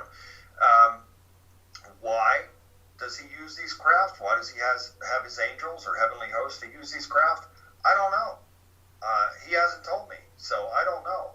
But I do believe that he does use them, and I also believe that Hasatan, Satan the devil, when he was cast out of heaven with a third of the angels, they are the B'nai Elohim, the sons of God that were cast down and came down. They came down here in those flying craft, and they took human women, and they produced a hybrid offspring of giants called the Nephilim, who had unnatural sex acts with the beasts of the field, apes, bears, dogs, and other things, and they became the Bigfoot Sasquatch creatures. So they are the offspring of the offspring. Okay, from Crystal Triplet, how does a person break a curse? Through the power of God, and it's only by the power of God that those things can be broken. And let me tell you, these curses are real, they can become very powerful, and they can ruin lives. I have seen it. I've also seen the power of God working through me to break this garbage off of people and have them set free and go on to move forward to live a very good and productive life. And let's see, from VHP and XISIS. Wow. I know. Nice name. How long has the original house been standing? They were built in the 40s. I believe that community was established in 1946. They remodeled that house, huh, on the outside? Yeah, well, my dad did. Yeah, my dad did a lot of work to it. And, the house was semi-dilapidated when we got there. My father did a tremendous amount of work to it. And another interesting thing about that house, I've been in many of these Herondale houses, and I've also been back there as a spiritual warrior helping families that were in need. And this is recent as 4 or 5 years ago. In those houses, the walls are very thin. So it would be nothing for me to put my fist or an elbow or a knee or foot through those walls. Yet in our house, the walls were very thick. And I found out why. Why? Somebody, the people that lived there before us, had built walls over top of the existing walls in the house. Why would they do that? Were they trying to keep something in? I don't know. But boy, oh boy, that's the only house that I've ever been in that area, in that community, that had these they were rock solid, those walls, just unbelievable. My goodness, what would be the what would be the purpose of every room in the house had another wall built on top of it? But in the hallway, I was told that the hallway, I don't know about the bedrooms, but the hallway area where that dark brown paneling was, so it was in the living room, it was in the hallway. Yeah. I don't think that the bedrooms, I think that they were different. I don't think that they probably had the thinner walls, but the living room, the dining room area, the hallway, those walls were rock solid. Oh my God. Do you have any information on the people that your parents bought the house from? Other than the only information that I know of, and again, I can't verify it, I don't know, but they were told that a lady had died in my sister's room in that back bedroom. So is it true? I don't know. I can't verify it, but that's the only information aside from the walls being built on top of walls. And I didn't find that out until a good friend of mine named John Romine, who's a retired police officer who's now an investigator, he went back and interviewed the people in the area that knew the people before, prior to us being there. Wow. And found out that, they in fact had built these walls on top of the pre-existing walls. Very interesting. Yeah, I've never heard of anything like that Me either. before. But it absolutely makes sense to me because, again, those walls were just rock solid. Oh my goodness. Might have Boy, to... did the time go fast, Noreen. I know. Wait a minute. I got a couple more for you. Don't wait. Okay. All right. From Hen House. I have never been baptized. Will I be okay when I die? I would strongly suggest getting baptized ASAP. It is very important. The baptism is about A, renewing your everlasting covenant with God, and B, it's the final blessing and purification part of being truly blessed, sealed, sanctified, purified, cleansed, and made holy before God. So I would urge you to get that baptism ASAP. I've baptized hundreds of people in their own bathtubs, swimming pools, creeks, you name it. All right. What? Okay. From adorable, deplorable, maybe. Do you believe it's dangerous to play with the Ouija board? Absolutely, because again, so when we pray, if people hear me say, by the mighty power of Yahweh, again, that's God's name, so I use God's name, by the mighty power of Yahweh in Jesus' name, I bind and rebuke all evil and I cast it out. Well, I've now invoked the power of God through that prayer. So if people are playing with those types of Ouija boards and things of that nature, well, you're invoking the power of the devil. You're opening the doorway for the devil to come right through. And for those who would disagree and say, oh, well, no, that's only spirits or whatever, let me tell you something. The devil is very clever, and he can disguise himself, and his demons have the same capabilities. They can disguise themselves as anything. And all they need is an invitation through invocation. And that is invocation. So when you're playing with those types of things, you're literally inviting the devil and his demons in. Okay. Oh gosh. Let me see. I am Alpha. Have you had any demons try to kill you or make you have a serious accident? Yes. Really? Absolutely. We talked about some of these things earlier, and yet each and every time God saved my life. I remember a time, I want to say it was probably the year 2003, I was working as a bouncer in this bar in the Baltimore area, and it was a Wednesday night. It was a slower night, and I had gone standing back at the DJ booth talking to the DJ, Bob, and we heard pop, pop, these loud pops. I knew what they were right away. Now, where the DJ booth was located, the wall behind where the DJ is standing, that's a dividing wall there between the booth and the men's room. And so I knew what it was, and it was coming from there.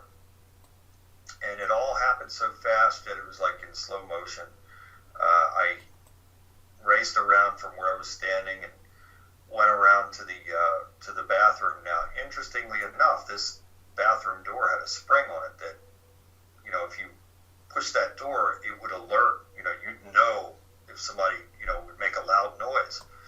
Yet on this occasion, I go, and it was like God was slowing me down. So I'm rushing to this, but yet now I'm feeling like I'm being slowed down.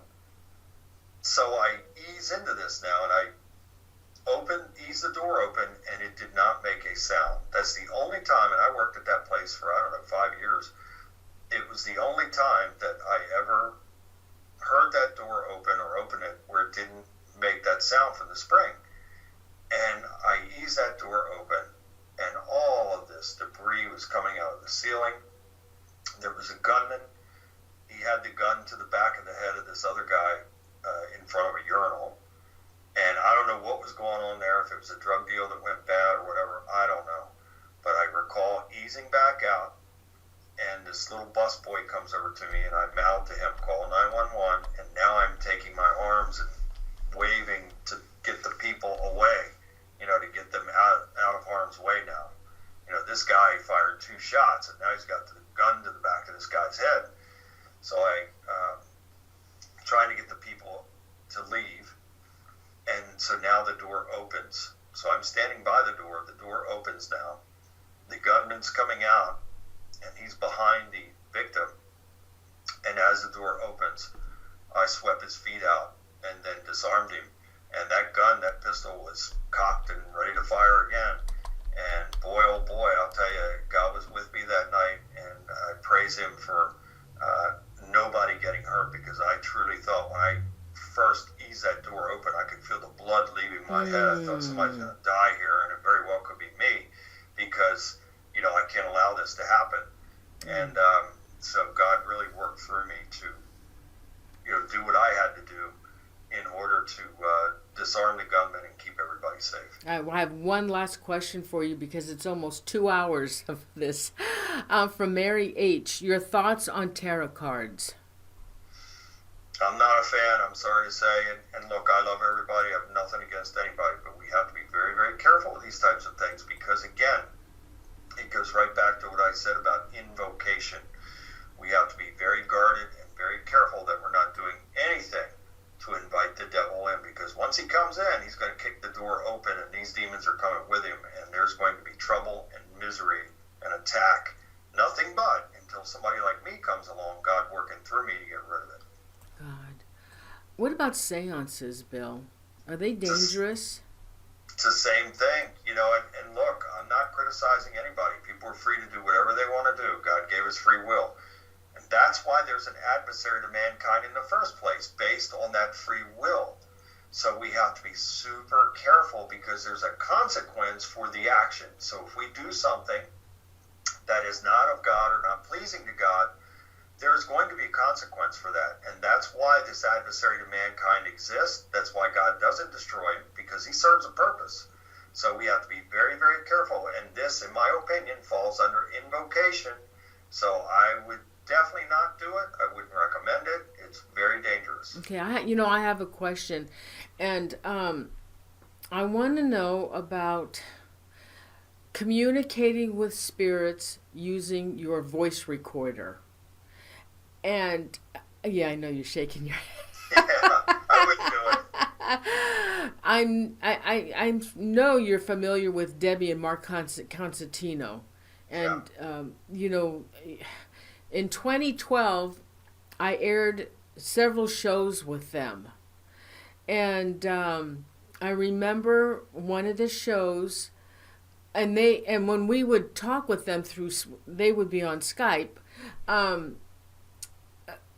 They were hearing voices as they were talking to us on the show. Yeah. And she would get very, very upset. And they had told us that they're having a terrible time in their home, because that's all they do.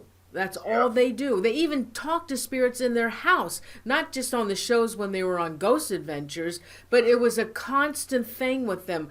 And Debbie especially, talking to spirits with her voice recorder. And Debbie was actually scared.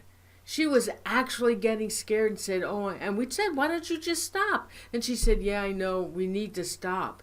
And then what happened? A couple years ago, look what happened. The tragedy that occurred. And it's very sad. I like them both, and I consider them both friends. And very, very sad.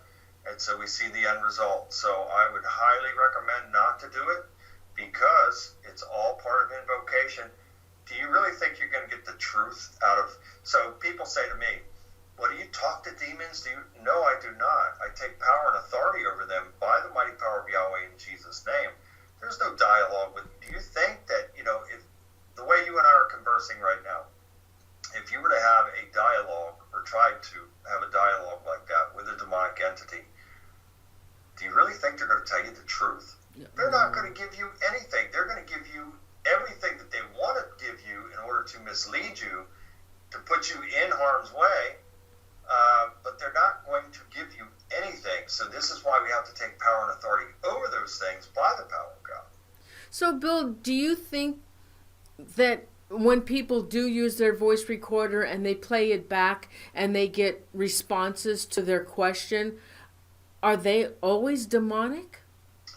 I have to say yes, and I'll tell you why. Because again, and this goes, I've had a lot of investigators still do come to me for help. You know, they've been exposed to things like you're describing and other things, and man, all of a sudden their life just starts to unravel. And that is because even though they're getting some information, this is a doorway that is now opened. And with that doorway open, those demonic forces can come in and create havoc. I'm not saying this against anybody. I'm just saying it, giving my honest opinion about it, and based on my experiences, and certainly based on my case files now. Okay, I have another question, and I have another question. I know somebody who desperately wants a wish to come true. And this person watches Joel Osteen all the time. Listen to him on the radio or on YouTube, whatever. And this Joel Osteen says you can wish your favor, talk to the whatever, the universe, whatever, for your favor, and it eventually will come true, but you just have to bide your time. And you'll get answers. So this particular person for 3 years has been asking for a sign. They got a sign. 3 clouds appeared. They said 3 clouds appeared in the sky. Because this person asked, how long will it take for me to get my wish? And this person said, you're not going to believe it, and I didn't have a camera with me, but 3 clouds formed in the sky. And then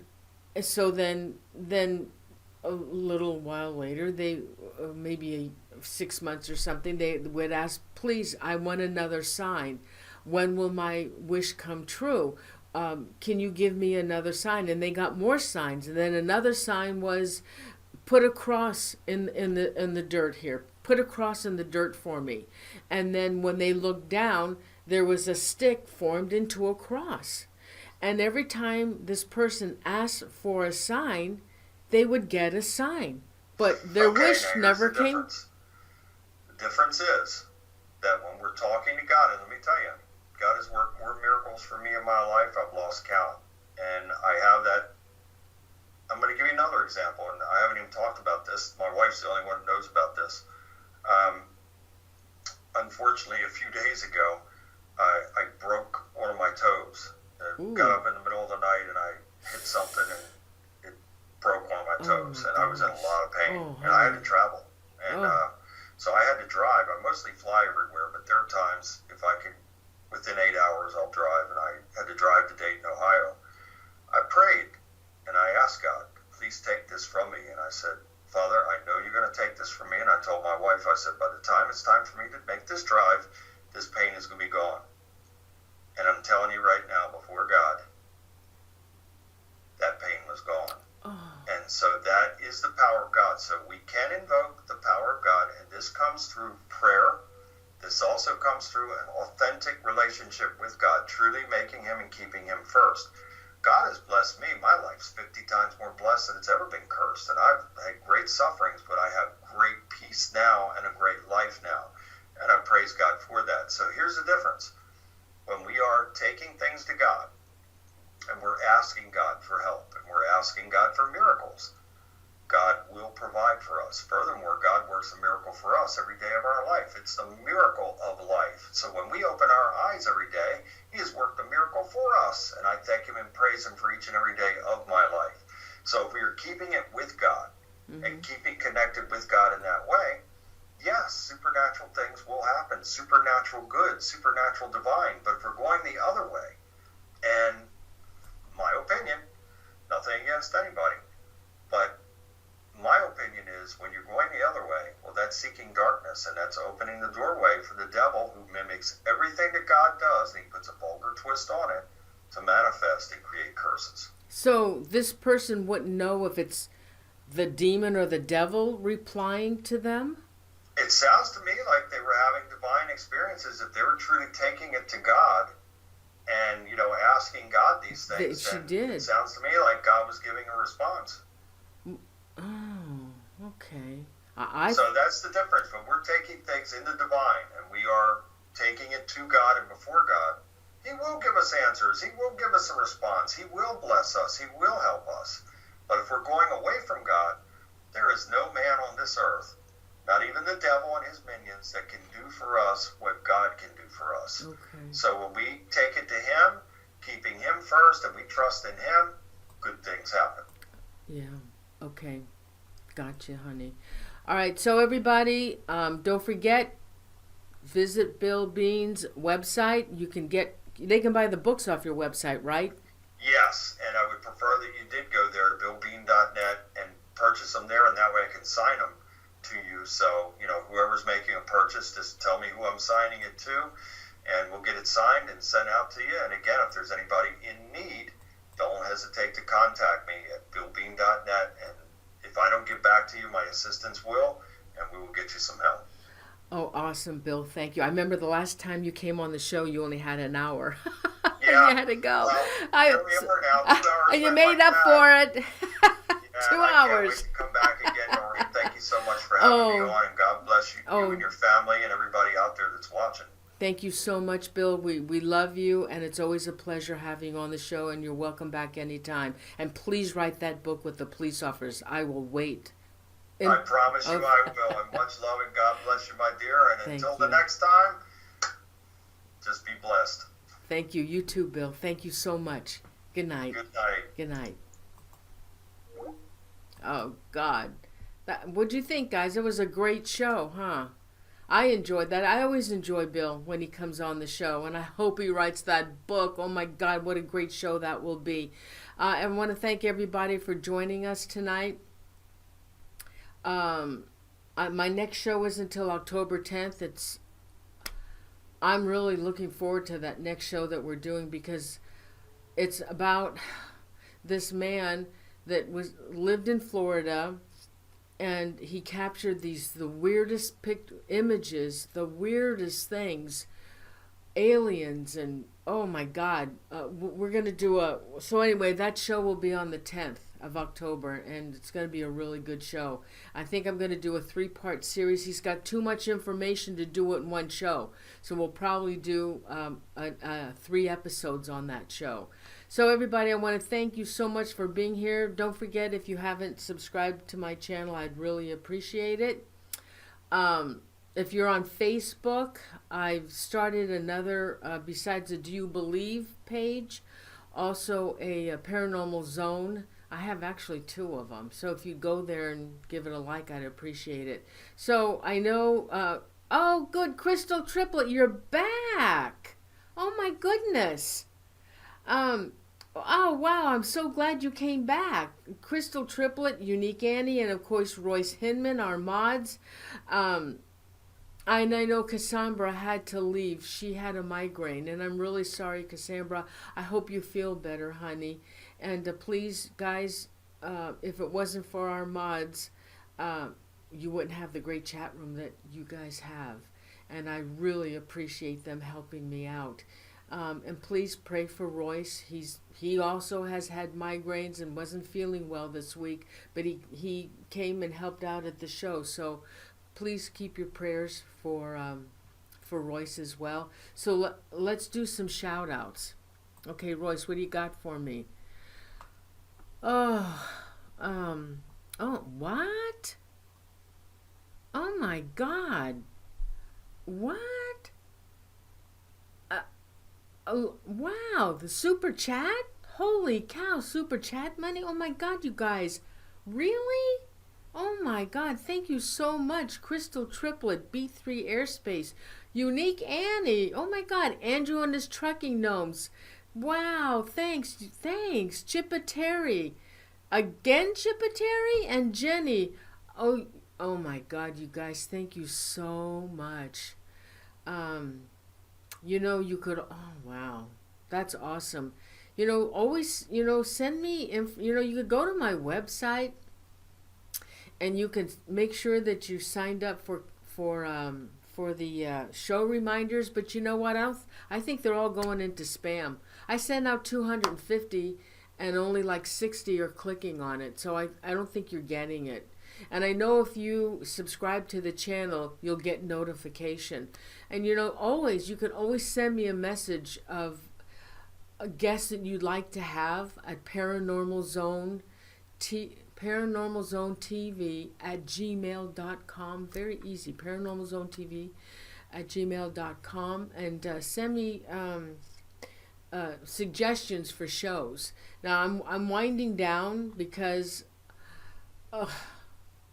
I'm having Christmas this year. My daughter isn't having it. We've got 30 people coming for Christmas, and I'm going to be crazy around here. I think I only have one show the first week of December, and then that's it until January. So let me do some shout outs, okay? I guess, let's see, B3 Airspace, Chipateri, I know starring, there you go, Dust Bunny, Gail Gerald's I Am Alpha, Lori Miller, Mary H., Rhonda Yowell, Royce Hinman, Crystal Triplet, Unique Annie, Spencer Hicks, Starry Night, Tina Genovese, Truther, Girl Karen, VHP, and what the hell? Vix V Hypnixis? Is that what that is? That's a first. Annie Boleen. Let's see, who else wants a shout out? Lori Miller, Nancy. Anybody else want a shout out? We had a nice crowd. Tammy Heitzman. I don't know if Carl White's there. We didn't. Tollcross was in earlier. Tollcross, are you still there?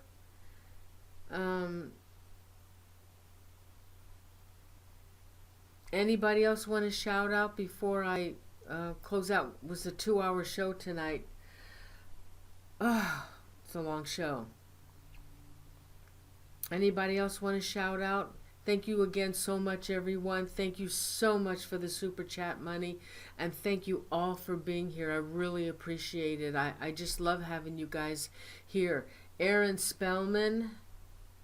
You guys like the show? I'm glad. I love Bill Bean. I'm going to have to do a